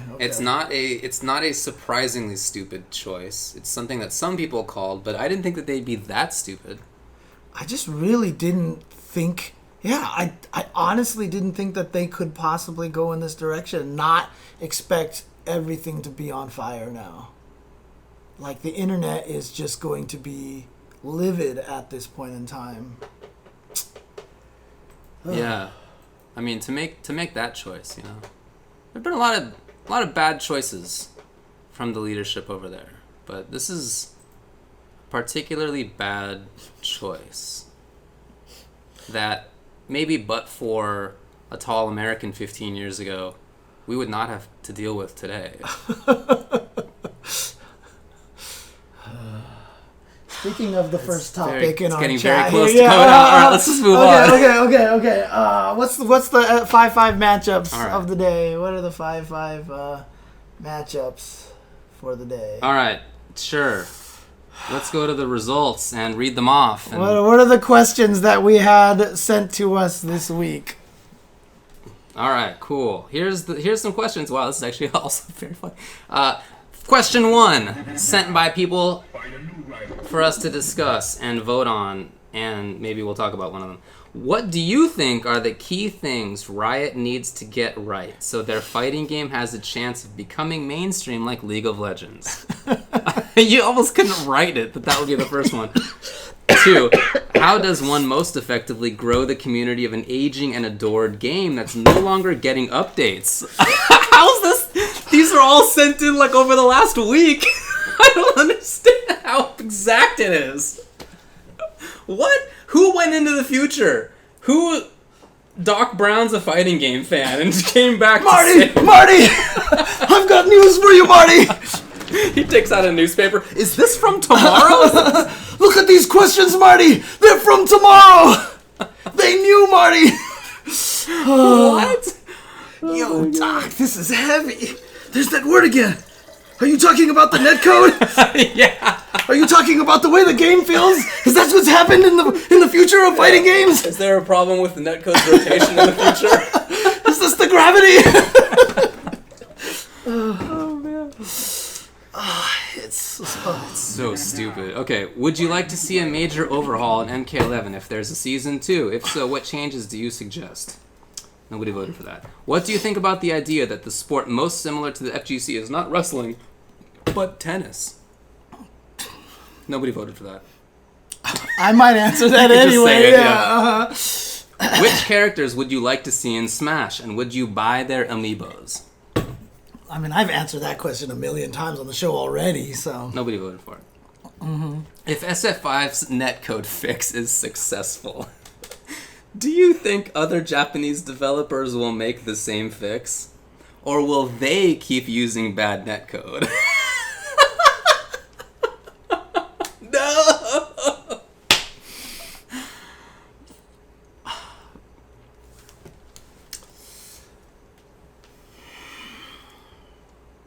Doc Brown should have gotten to that person before they submitted it. I know, right?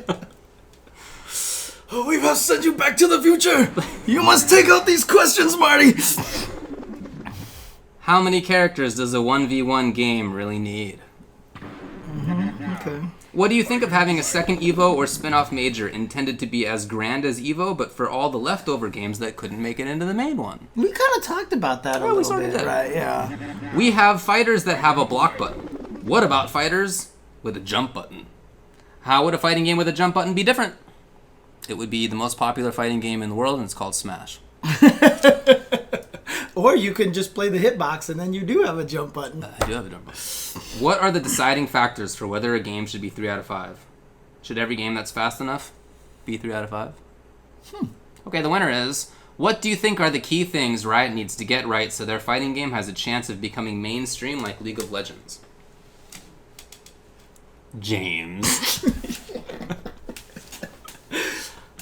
Okay, ignoring the obvious thematic solution here right now. Which is what? Netcode. Okay. Honestly, the factor that I think is going to be super important, and that there's this word again, hope, that, can come true, and that, because the people who are working on the game are the guys who run EVO. Yeah.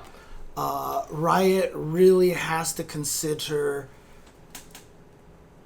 allowing their fighting game to be free reign, played at all the events, and not be controlled. They have to understand that the fighting game community behaves a certain way, and that if they try to force the players to only play one game, although I know a one scene's game who are probably willing to only play their game exclusively now. Well, one game just got thrown in the trash can, so I mean, there's a lot of people. Yeah, but they're willing to move elsewhere now. Commentators, streamers, producers, if they understand that fighting games are about grassroots, and they let grassroots continue to do a lot of the work for the Riot fighting game, I think that would be something that's very important for their game. And then on top of that, they can throw their own only Riot fighting game events. Sure. In conjunction with everything. Sure. But do it in a way so they don't run it on the same weekend as CEO, on the same weekend as EVO, on the same weekend as Combo Breaker. Like, be cognizant of the community and be like, here's an empty month. Let's run our event here and we'll do this own thing here. But we'll still hire like a Tenno, or we'll still hire Spooky to come stream it, and then let's get David and James and Sajam and Tasty Steve to commentate it and stuff like that. Like that, I think is if they can figure out how to play well with the FGC, I think that's important. I think that is very important for me as well. I'm not sure that that's important for making it a mainstream game like League of Legends. Yeah, you're probably right. Well, I mean, what you were talking about is clearly very important to me as well, and I surely hope that they do it. But you're probably right that it might not make a big difference of whether it becomes a mainstream game or not. Yeah, I kind of think that's true. So certainly the ability to play it online is gigantic. I think that another lesson of something like League, although if it's going to be a 1v1 game, it seems, but still to have ways to sort of the community aspect of League, as sometimes can be toxic, but the ability of people to sort of have relationships in there and to spend time with friends playing League is super important, I think, for making that game as popular as it was. And I'm not sure what the way to sort of import that into a 1v1 fighting game is, but I think that if you're talking about making a fighting game mainstream in that way, I kind of think that that's the stuff you're talking about. Like in the sense that Smash is extremely popular in part because you can get like 8 people, it's more than that now, right, together to play in Smash. Like you can, everybody can play together. Like it's an experience that you can have with people. I think that that's really important. But at the same time, having an online mode, which Smash does not. Right. Having good online code. And of course. Smash actually does have online netcode, but still. But,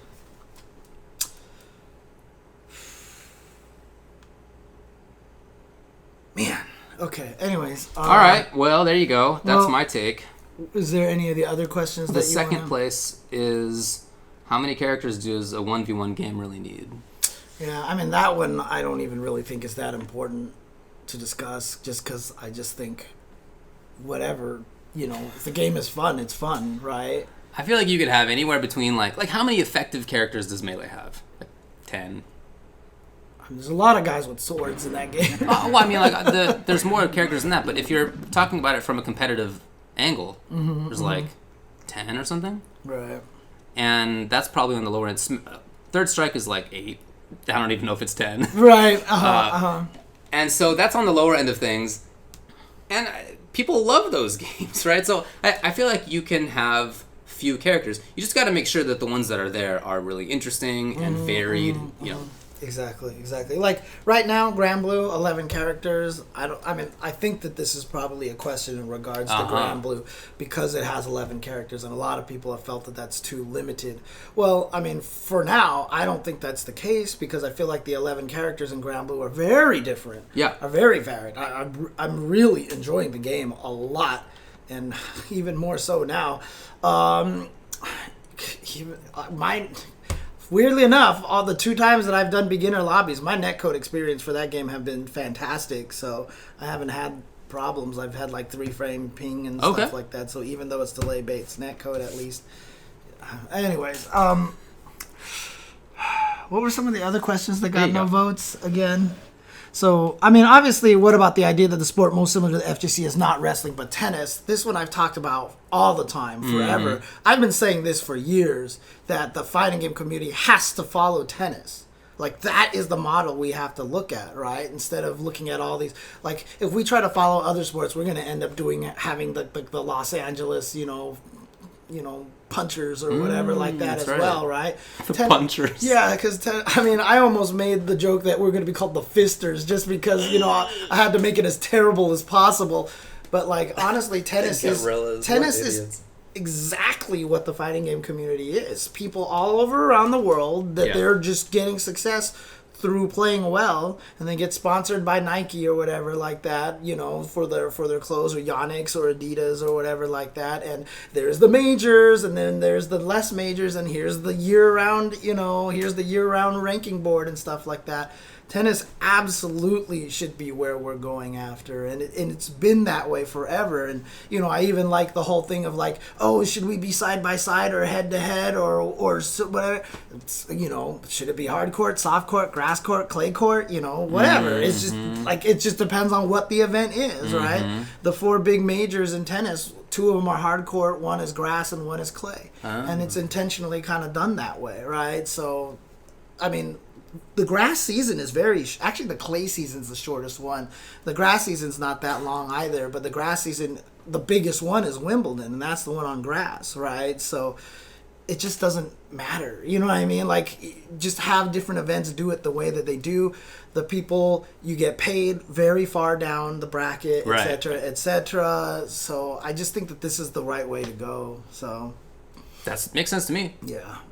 No, that's true. Yes, there is less grass than clay. That's right, because there's the whole clay season leading up to the French Open, but Wimbledon is almost always like 2 or 3 weeks right after the French Open, which is clay, and then that's basically just it for grass, and then it just goes right back to hard court. So there you go. All right. All right. To maybe pervert this question a little bit. Since SF5's netcode fix was not successful, do you think other Japanese developers will keep using bad netcode? If they see that the outcry is actually legit, will that be a lesson to them, or will they just be like... So here's the story, right? Here's the story. When Xbox One first announced their console, and they said that in order to share games, there was going to be that license thing, that it had to be online all the time. Remember when that first happened at E3? They had that thing, and it went crazy. Everybody was like, "This sucks. We hate you. We hate you. We hate you," and everything like that. And then the next day, PlayStation was like, "Here's how to share a game on a PlayStation," handed them the cartridge, and they were like, "Thank you," right? Stories are that PlayStation was going to do the exact same thing. Really? Yeah, that Xbox was doing. But as soon as they found that out, they took that opportunity to just be like, oh, okay, first day patch will get rid of that. I don't remember that. I had heard that. I'm not saying you're wrong, I just never heard it. Right? And so, if ArcSys came out right now and said, we're putting rollback netcode into Guilty Gear Strive, like literally tomorrow... They would increase the sales of Guilty Gear Strive by like 1,000,000,000%. Can you pre-order that game yet? I don't think so. Okay. But like, if they did that, oh my god! Like, wow. If they just came out and said, "Oh yeah, by the way, we're gonna use rollback netcode now, and we're gonna make sure it's implemented correctly," and like that was all they said, like that's it. That would be the biggest coup I could imagine at this point. That would be the biggest coup I could imagine. Even if they were like, I don't think we can actually get it in there. You know what? We'll just keep doing delay net. And then they see what happened to Capcom, and they'll be like, okay, now we gotta put all the efforts in. Put all the efforts in, Like, seriously, this would be the perfect time to do it.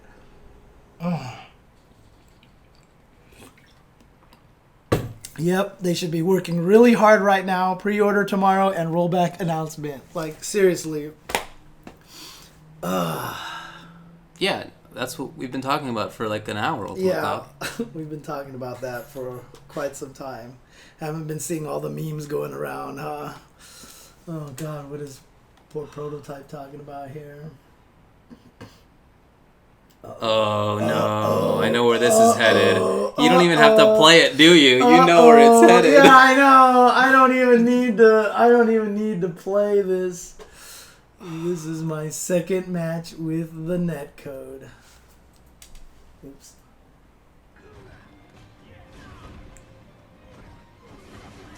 Sure. Did you guys see it was in block stun? Oh. Oh, okay. I want to like rend my clothing. You want to be shirts? I need to like wail and rend and God, it's like morning time. Boy, that is tough news. Tough news. And you know what the crazy thing about it is? This is all that anyone's got to be talking about on Twitter right now. This is all that. It is. I'm looking at it right now. This is all. Even dudes who like people who aren't in the like dedicated SF scene are like, boy, I feel bad for Street Fighter players tonight. Yeah, I know. I'm not surprised, dude. I am not surprised. This is absolute. Oh my god. How did?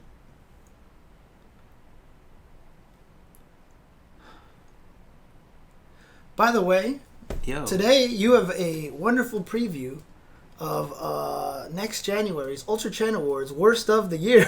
Oh my god. I have to write it down tonight. Tonight. Stupidest decision. Ah, man. Worst But like I said, dude, all ArcSys needs to do is come out and say, we're putting in rollback netcode in Guilty Gear Strive. Here's the pre-order for the game. And I think everybody would just support it. I mean, look at the results that happened with Garu, Mark of the Wolves, right? Mm-hmm. It came out, Code Mystics updated it. It was released in 2016. Right. And they updated it with the rollback netcode, and its sales spiked. The number of people playing online spiked. Yeah.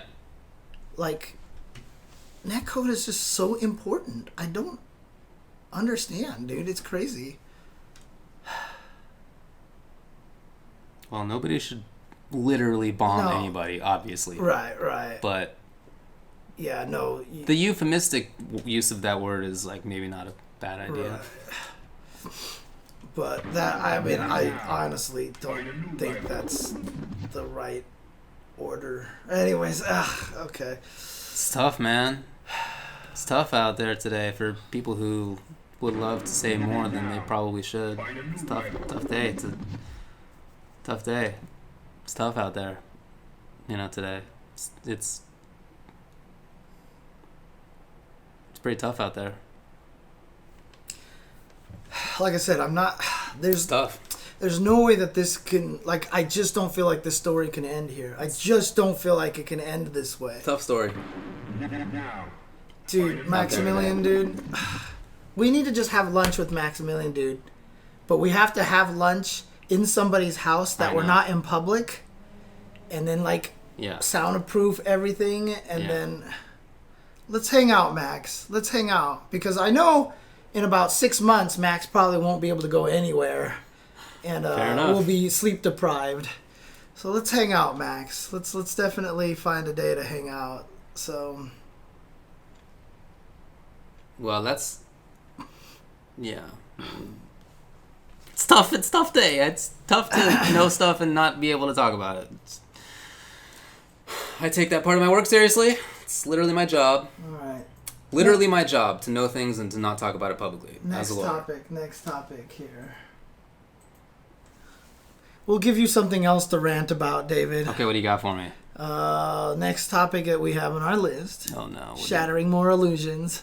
Oh God, we have to talk about that tonight too? Yeah. This is- shattering more illusions, dude. Like, This is a tough night. This is a tough night tonight.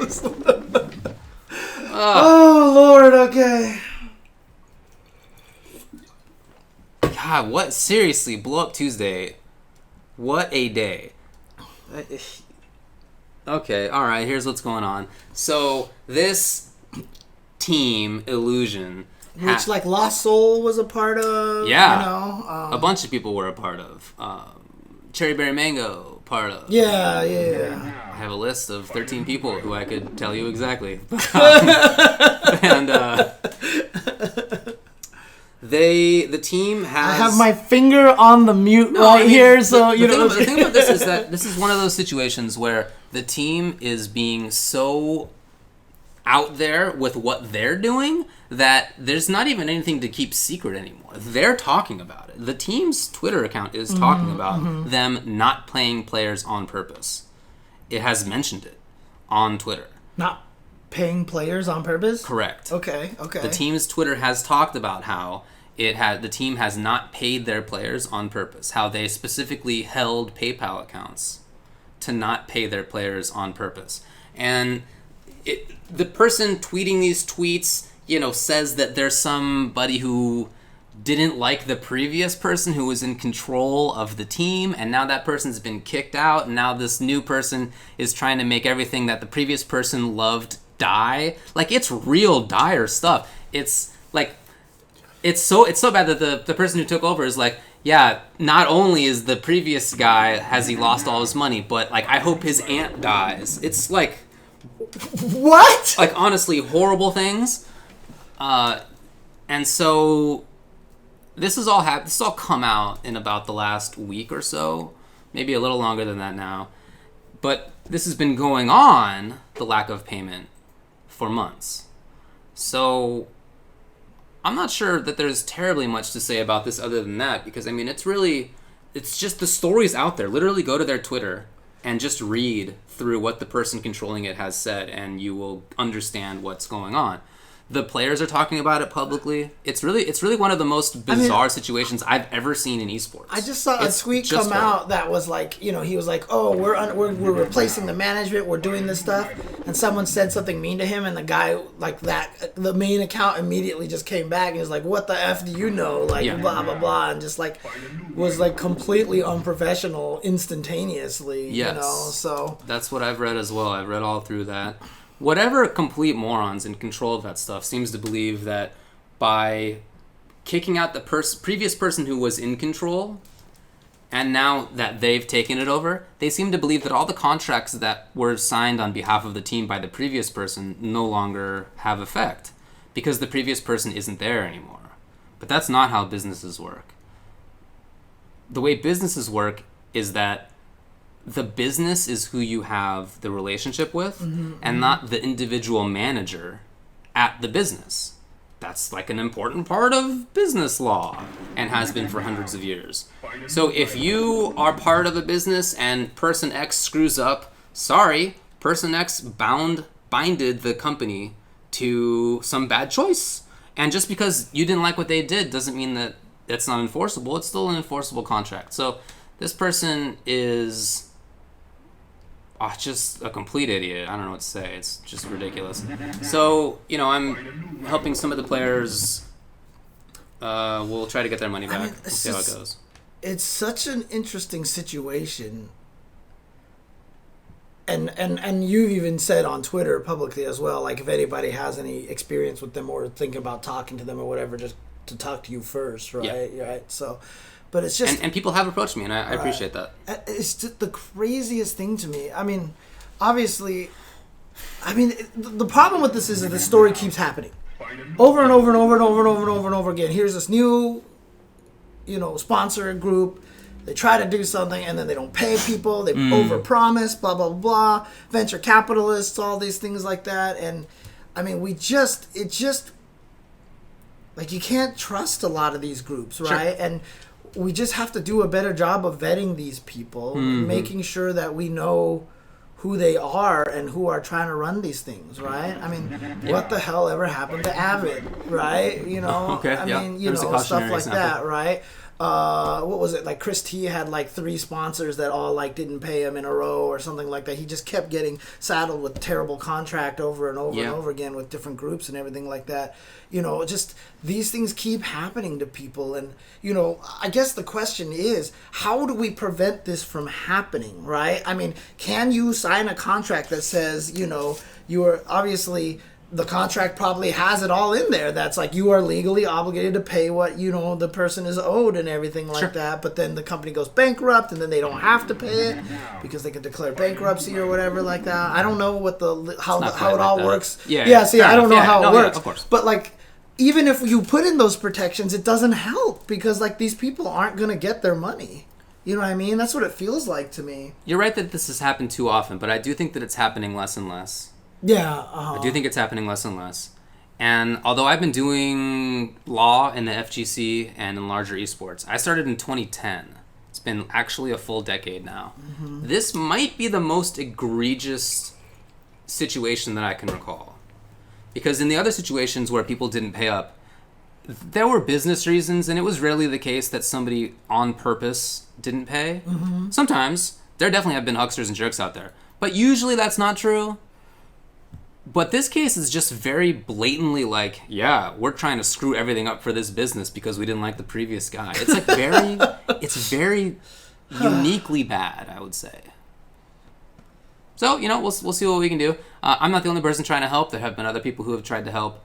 One dude's, what he was supposed to have gotten when he won a tournament, that tournament was supposed to send him to the last chance qualifier for Final Combat. And the money for it went to the team because that was the deal. That was the contract. Okay. And the team never gave him the money and never bought the ticket.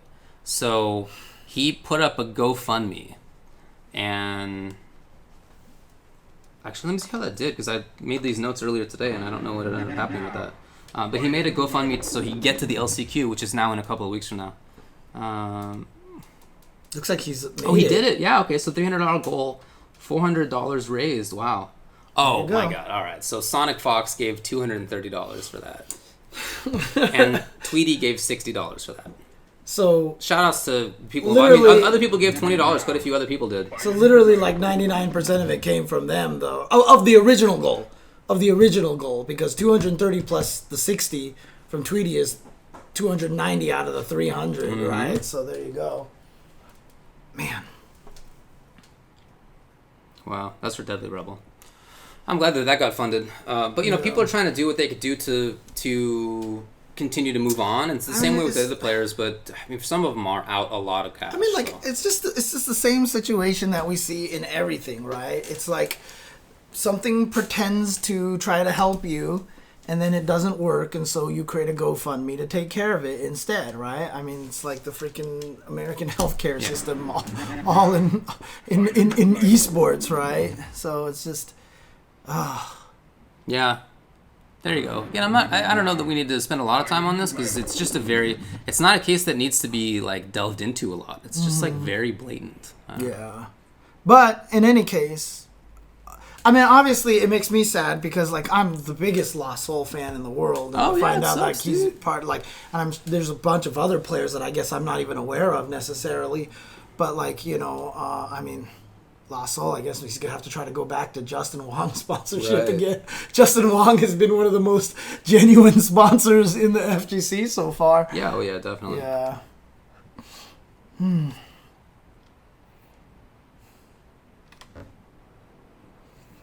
What's that in reference to? King Fossil? I don't know what the tweet's in reference to. Yeah, but look, it should be taken as a cautionary don't follow Lost Soul on Twitter. I don't follow a lot of people on Twitter. I have nobody that I follow there. So make sure that if you're dang, Lost Soul's in here.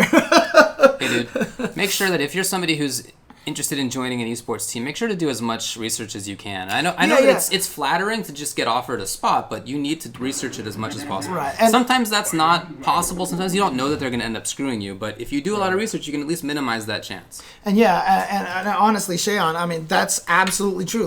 Illusion's not the only problematic org in the FGC, but that's why I keep talking. That's why I'm kind of exasperated the way that I am. I mentioned already that it's happened to so many people, and that, you know, I don't want to see this happen to more people. I'm tired of seeing our players get taken advantage of. I'm also tired of seeing organizations think, oh, let's just go to the fighting game community because it's cheaper and it's an easy way into esports and stuff, because I've heard that from some organizations. That the FGC is? Yeah, and that's why sometimes they sponsor our players, because they just think it's an easy ticket into esports kind of thing like that, to get your foot in the door kind of thing. And, you know, we just gotta be careful of situations like that. We have to make sure, you know, these seats. It's funny because, like, I talk to players who get sponsored, and I always talk to those players, and one of the questions that I always ask them is, how is the sponsor treating you? Yeah. How's the sponsor treating you? And then they'll be like, oh, here's the guy who's sponsoring the team. And I'll say to them, I'm like, there's a lot of bad organizations out there. I want just to make sure that you guys are taking care of your players. Like, I don't even mince words with them about it. You know, I just say that to them. I'm like, you know, I hope you take care of the players and stuff like that. And that's just kind of the situation right now. And, you know, I'm tired of seeing the players in the FGC get taken advantage of like this. I'm tired of seeing people, you know, feeling like they get these opportunities and that have these opportunities not pan out. And I agree. It's frustrating. So it is frustrating. Yeah. I hope someday we'll be rid of it, but I'm not sure that we will. Like I said, I think this is one of the worst that I've seen. Okay. All right. What else do we got going on here? Other FGC news? Okay, let's get to it. So, Tekken 7, Leroy got nerfed. Yeah, Leroy got nerfed. So, I mean, you knew that was coming. Did he get nerfed too much? Do you know? No, I don't know. I don't know, actually. I haven't seen any feedback on that part yet. But, I mean, at least Murray and Harada were like, oh, okay, this is a problem. We'll fix it. And then, you know, they fixed it. I guess they did. Do you think he's still top tier even? Okay, that's cool. That's good, then. That's fine. People said it's a good nerf, so he's not, like, destroyed That's or anything awesome. like That's that. great. Yeah, so... Very nice. In additional patch-related news, Granblue Fantasy Versus will patch out the proximity OS and other unintended stuff. And I'm really hoping, because right now, I mean, Granblue Fantasy Versus Fantasy Versus, whatever it is, Granblue Fantasy Versus has, right now, I talked about it before in a previous, you know, last week, how I said I kind of feel like there's this very ST factor in it because the characters are so different and the matchups are so wildly crazy. It's really generating this interesting take from a lot of fighting game players now that aren't familiar with this kind of fighting game, in that people are reacting very quickly right now. I mean, Catalina was said to be really bad, and now she's considered one of the best, right? Wow, okay.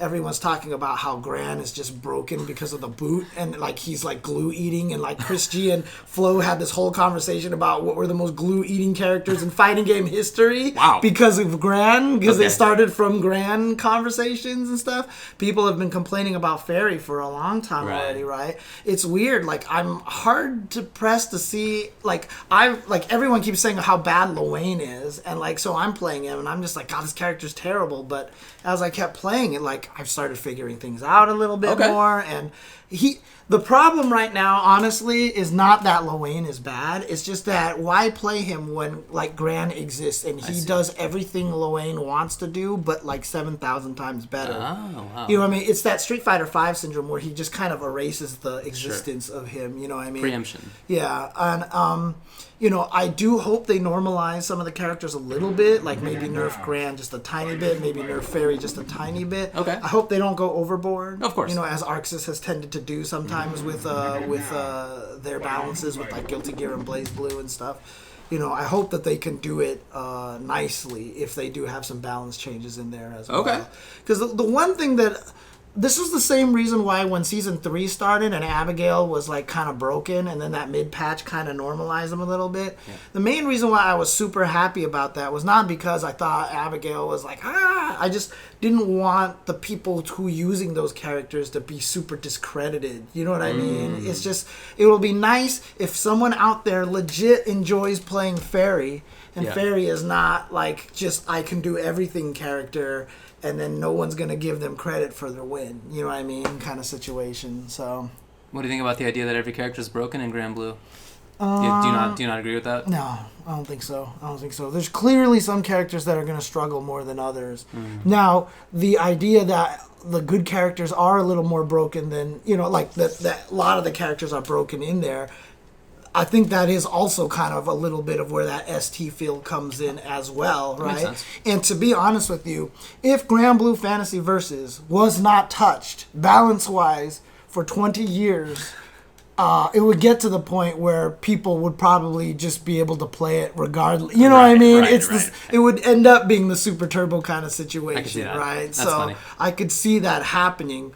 But obviously, in this day and age, with money on the line and all this stuff, the Evo's coming up and everything like that, you want to give everybody an equal chance, regardless of who they pick, to the best of your ability. Yeah. Balancing a game out perfectly is going to be impossible. Yeah, of course. Yeah. Mm-hmm. By the way, who was the glue-eatingest character ever, in their opinion? They were naming a bunch of them. They had, some people, they named like Virgil as one of them. Oh, okay. I'm surprised they didn't mention Nako in CVS1. I've always thought that was the most glue-eating character, like one of the most glue-eating characters of all time. They said Season 1, Saberwolf. Oh, okay, interesting. Who else did they mention? They didn't say Hulk in Marvel 3? No, they didn't say Hulk in Marvel 3. They didn't actually say that. They actually mentioned Wolverine before they mentioned that. Cable in MVC2. Who else are they talking about? I can't remember now, but there was definitely a few of that. Yeah, people aren't complaining about Loane's boss character Super Showbiz because it's not good. In fact, the human pyramid is actually significantly better once you figure out how to play it. That makes sense. If you know how to fight the big giant boss... Now, granted, if the opponent has this much health left, then that one is the best, because you will chip them to death. There's just basically no way to escape the chip death. But unless they have this much health, you want to go for the human pyramid one, because it actually has a mix-up. Right? It actually has an overhead low mix-up, but the giant... I don't even know how the hell you pronounce her name. It's YGGDRASIL or something like that. Yggdrasil, is that what it is? Is that like the name of like a monster or something that... I don't know what its place is in Granblue, but it's originally like Nordic lore. Oh, okay. Interesting. Okay. It's the mother tree.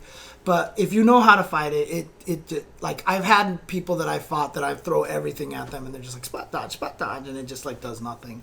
So it's actually not that broken, to be honest with you.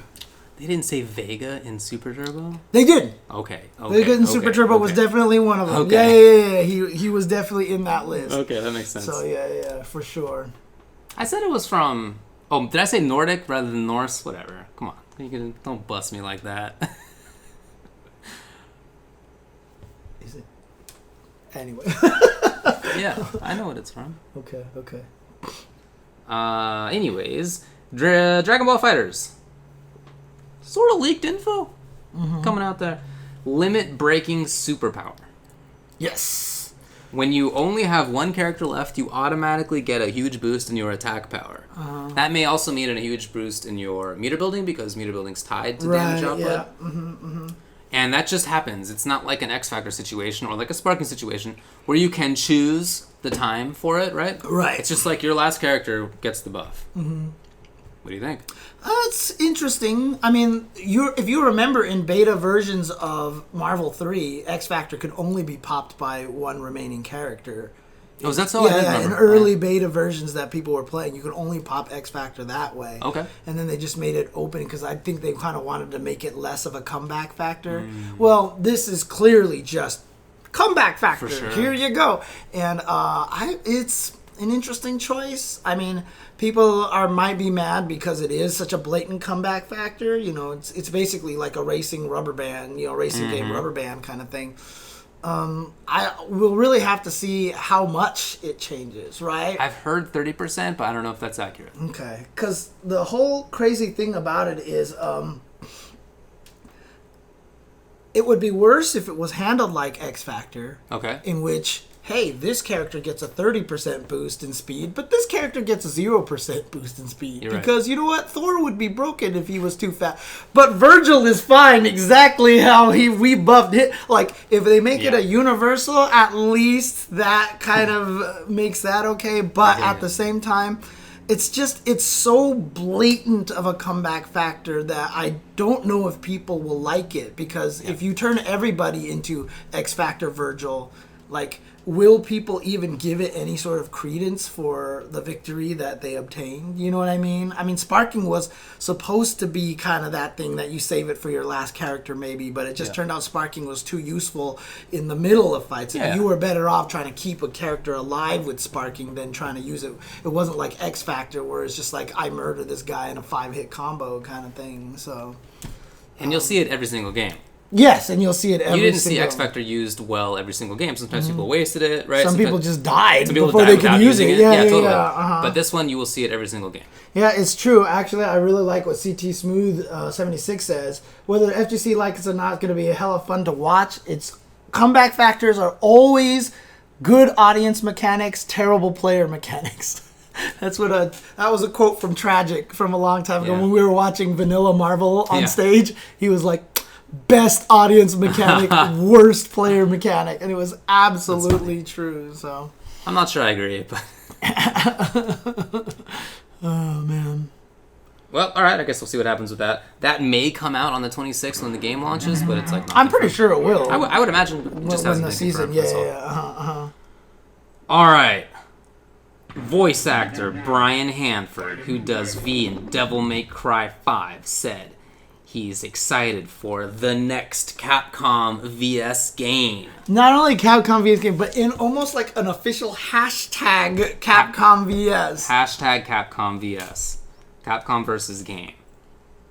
People went nuts. Mm-hmm. People really wilded out. Like, I couldn't believe it that they were taking this so seriously. And then I did the same thing. Give me that Hawkeye gift. Don't give me hope. Same thing. And anyway, of course, he didn't know anything at all. And he was just like, look, guys, saw there was like an Instagram ad, and I was like, oh, it'd be cool if there was a new Versus game out. Now, here's the worst part about it. That second tweet that came out, though, feels so much like a PR Capcom kind of... Really? Yeah. To me, honestly... Do you think that he actually knows something still? I don't want to believe it. I told you, I don't want to... But I don't. The The wording of the tweet is just so interesting, because he, like... And this is somebody, of course... Devil May Cry, right? Right, a voice actor. Is Dante coming to... V is coming. V, whatever, right? Yeah, exactly. So, like, I mean, honestly, the way that he worded that tweet is so much like, no, guys, actually, it was because I saw this ad. I know nothing about upcoming games, which, you know, that already is probably a lie if he's in Devil May Cry 6 or whatever like that. You know what I mean? Like, it's so... Like, it's so opposite. You believe him. But here's the thing, right? I don't want to believe him. I don't want to believe him. You think, well, not him. You believe it, that there's a game that he... You think that there's a game coming, and that he basically confirmed it. No, I don't. You do. I don't. I see. Okay, well, I actually don't. Right. I actually do not. I don't believe I think he was just... I mean, this is a voice actor, but, like, I don't think there's any reason for him to have thought while he was tweeting that other people would think that he was confirming that there was a new game. I feel like that's just an innocent tweet, and he was just like, yeah, I'm looking forward to it. It'd be cool. Like, I've tweeted similar stuff. Yeah. You know, I don't know. I think, like, it's... Yeah, I've tweeted stuff before. People are like, Pretty does no that big mean deal. you know something? Yeah. And I'm like, no. Yeah. Now, the one thing that I did say, though, I said this on my stream. People hashtag stuff, man. I don't know what to tell you. Yeah, earlier this week on my stream, I mentioned, though, that if it is true, like, let's just say if, right? I really, really hope it's Capcom versus Capcom. Correct. I just don't want them involved in Marvel in any way. Yes, we'll miss Magneto, Storm, Sentinel. Yes, we'll miss a lot of the characters or everything like that. But as I've already said with the Smash situation, right? If you just keep it within house of Capcom, it's just that much easier to put it in Capcom Pro Tour. Yeah. It's just that much easier. I mean, it's probably even going to be tough to keep it in Capcom because I felt like they've had to get permission from like the creator of Amaterasu to put it in the, like I think there's already like stuff like that in there. And, didn't they say like one of the battle designers for Virgil and Dante was like a big Devil May Cry fan? That's why they came out like so ridiculous in the games and everything like that. So look, just make a character, pick a character. I don't care who. Hardman is now Hulk. He's literally exactly the same character. He has exactly the same moves. are they just functions? Just double down. Just double down on the functions? Just double down on the functions. Damn. Double down on the functions, I would James. actually- Airman is just Storm. Gutsman He's would just be Storm. Gutsman would be the perfect Hulk. Actually, Gutsman, would great be Hulk. pick. Airman would not be a good Storm. No? No. Airman is he's a clod, so he wouldn't be Storm. You'd have to find someone else. Just double down on the functions. In conclusion, that's all I want.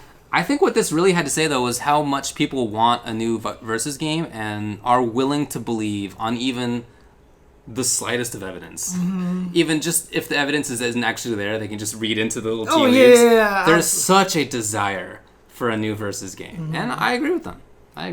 Airman is completely a glue eater, dude. I mean, I don't know the lore well enough. He shoots tornadoes at you. You can try to jump through the patterns. Some of the patterns aren't avoidable, that you're just going to get hit by a tornado. Then he jumps to the other side to shoot the other way, right? But he doesn't jump far enough. Okay. He just lands there and turns around. Okay. And he shoots this tornado, and you're standing right behind him. Oh. And you're just like looking at him. And he can't hit you. Oh, wow. Just keep shooting him. And then he tries to vacuum, like, he blows you so that he tries to suck you kind of into him, but you just walk away. Okay. And he doesn't hit you, so you just shoot him from the other side, and then he jumps back over there. So he's like one of the dumbest. He's a moron, basically. Yeah, he's an idiot. He's an idiot. Okay. So.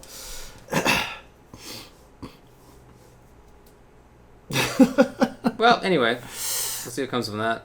And then, Kemonomichi 3 was announced. Did you hear about that? Yes, I did. Pretty cool. One of the matches I'm really excited about is the Super Turbo match. Agreed. Kotaka Shoten Guile Newer Guile versus Kurahashi Old School Ryu. And it's funny. Classic character matchup as dude, well. So one of the best. I've been saying on my stream for years I wanted to teach that matchup on my stream, right? And since I've started First Attack again, I've already said, like 2 or 3 episodes from now, that's exactly what I'm going over, because I'm going to talk about distances and why, and when you play a fighting game, why are distances so important? There's no better way to illustrate that than Guile versus Ryu, right? So this is great timing, to be honest with you. I can't, like, when is Kemonomichi happening? Do they have a date yet? They do.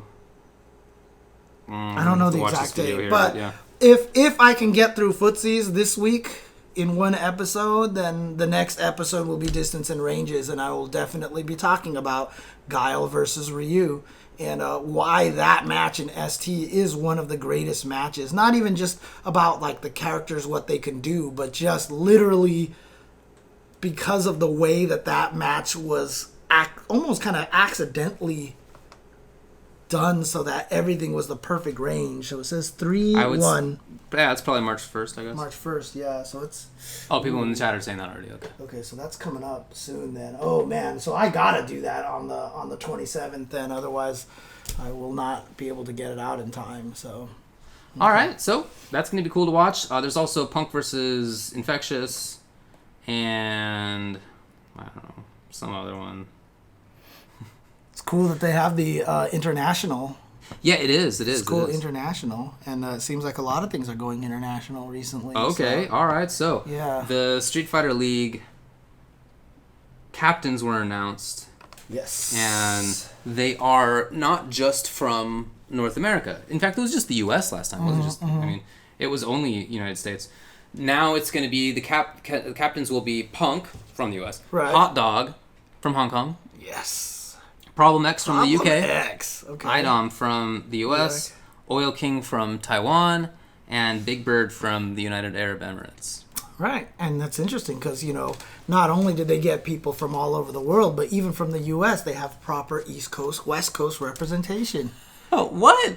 I know. Yeah, but Punk's moved to NorCal. Yeah, Punk's lives in NorCal now, yeah. He's been winning all the Wednesday night fights over there, so yeah, there you go. That's right.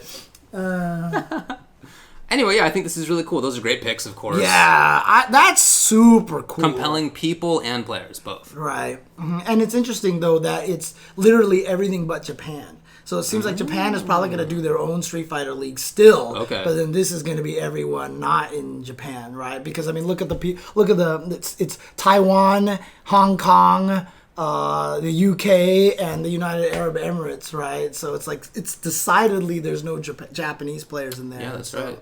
Yeah. 3 spots in Asia, 2 spots in North America, no European representatives. Yeah, that's true, huh? That's true, because Problem X is New York, right? So. Well, I meant because he's UK, and UK is not Europe. Ow! If you go to StreetFighterLeague.com, they have an awesome write-up of all of the players. Like, it's a big, interesting article about a lot of stuff. Okay. I wonder if they did a really good job with wonder this. if Ginny was the one who really wrote good that article, to then. be honest. Yeah, I'll have to ask. I'll find out. Oh, man, okay. Yeah, I saw your tweet recently or something about like you trying to study EU law for UK, but then we're like, oh wait, I don't need to do that. Okay, so what happened was I had a legal issue, and I know a lawyer in the UK, and we've talked sometimes. And this was for something that was going on in Germany, so it was going to be EU law, basically. And my first thought was like, oh, let me ask my lawyer friend in the UK, and then my second thought was. God damn. So, dude. DreamHack Anaheim is this weekend. We'll be there. That's right. Street Fighter is what we'll be commentating. We're doing some Street Fighter commentary. Yes, that is correct. Yeah. And by the way, registration is still open. It closes tomorrow. So if you're going to be in the area, in Anaheim, yeah, or thereabouts, go check it out. Hang out. It's going to be fun stuff. It's a not, lot of games there. Yeah, I was just going to say, it's not just Street Fighter. I'm bringing up the link for you folks at home. It's going to be Street Fighter and Smash Bros. Ultimate, Smash Bros. Melee, Uniclear, Tekken 7, and Pokken. Okay. By the way, someone did link a tweet in the chat that said DBFZ. I don't know where this I don't know where they're getting the information from, but they said DBFZ limit break is a 10% buff according to my calculations. The total damage buff in the following link on Gohan's level 3 is 30%. Sparking currently buffs your damage by 20%, making limit break a 10% buff. So I guess it just buffs you by 10%? Not sure. Okay. Is that how percentages work? I mean, maybe I don't see. That's the part I'm trying to figure out. Like, I'm like, wait, hold on. But they did it apparently, I guess, through the video. I think they just like saw the damage that it was doing or something like that. So okay, well, damage values could change anyway. Yeah, but if it's only 10%, that's not terrible. Yeah. That's definitely livable. It's not like I said, Virgil kills you in 6 hits all of a sudden. Right, for kind sure. of thing. So. In addition, this week, the Combat Cup is continuing. Again, they got 10,000 viewers watching them over the weekend for Mortal Kombat, which is super cool. And then this week, they will have 3 people that qualify. And then they're going to have a grand final. And winner of that will get a free trip to the Last Chance Qualifier at Final Combat in early March. Okay. So check that out. That'll be on twitch.tv/DestroyerFGC Wednesday night. All right, that's all I got. That's all. Nothing, no big news today. Just gonna go play some video. I guess we'll see. Maybe they'll have Mortal Kombat casuals there. We'll see what happens. How did you do last week at the Mortal Kombat event at Worlds Collide? James, I said at the beginning of this year that my goal was to get top 4 at a local or to get out of pools at a major. That was my goal for the entire year. last weekend at the Worlds Collide local for Mortal Kombat 11, I won the whole thing. And Nice. I didn't lose a single game. Also, there were 4 people. So if you would like to come play Mortal Kombat with us, please do. We're going to do it again next Monday. Thanks a ton to Shankar, who's in the chat, for organizing it and hanging out. It was super cool of you to do that. Yeah. Much obliged for that, and I'm looking forward to the next one.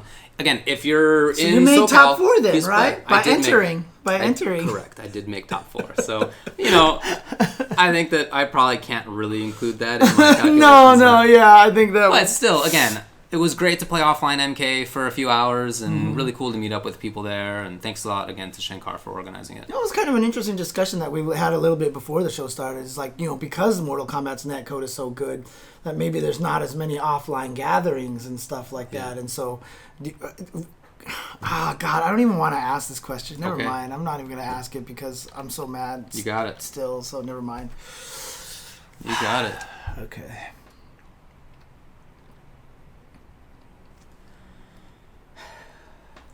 All right. All right.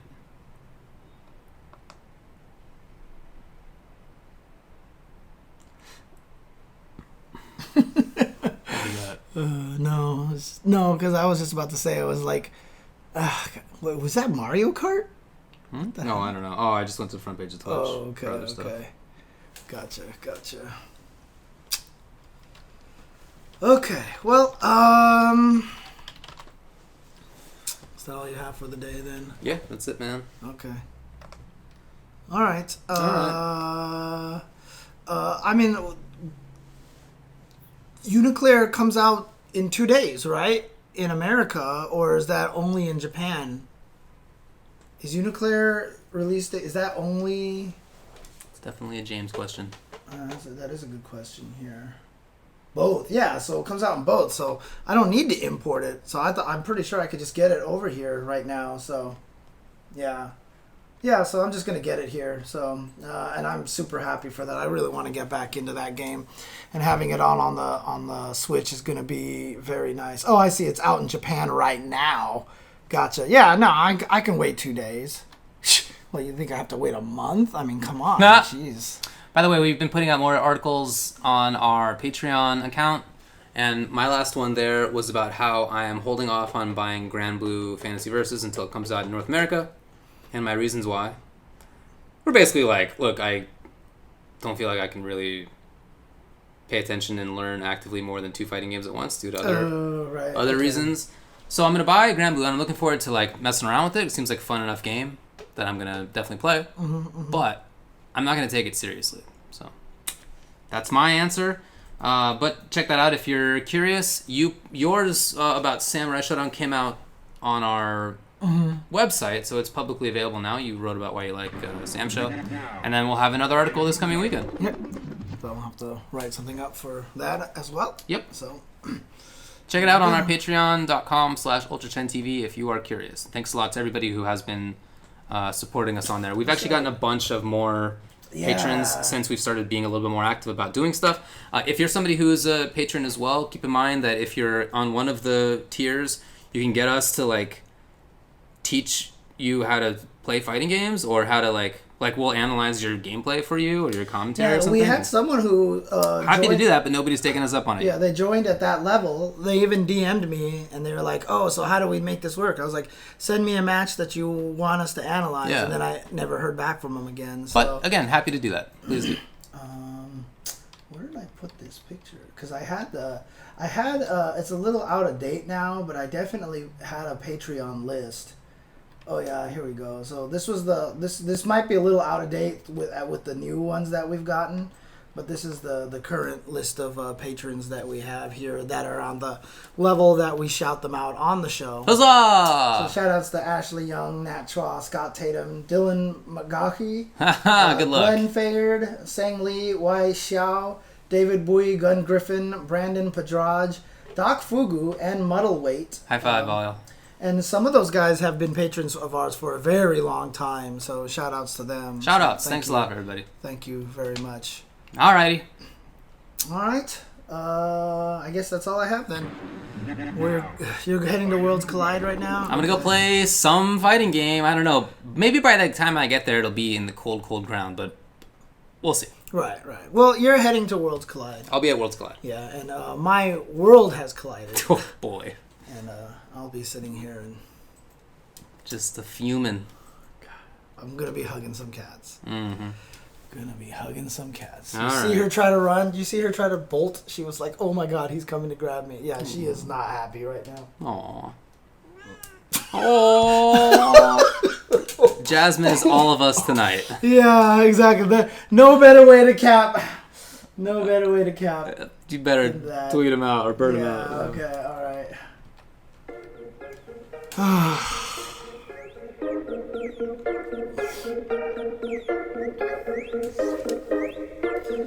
Sad meow. I think when I play that other song, I will leave it on the sad part of the song Yes, again. it's a good call. Yes. Did you see this one? This is a good one. It's a good meme. Yeah. Alright. Worlds Collide. Oh, by the way, check it out. It will be on twitch.tv/ Commander Jesse. Yeah, Commander Jesse CMDR. stream. CMDR Jesse is where you can find it. And they'll start streaming pretty shortly. Yep.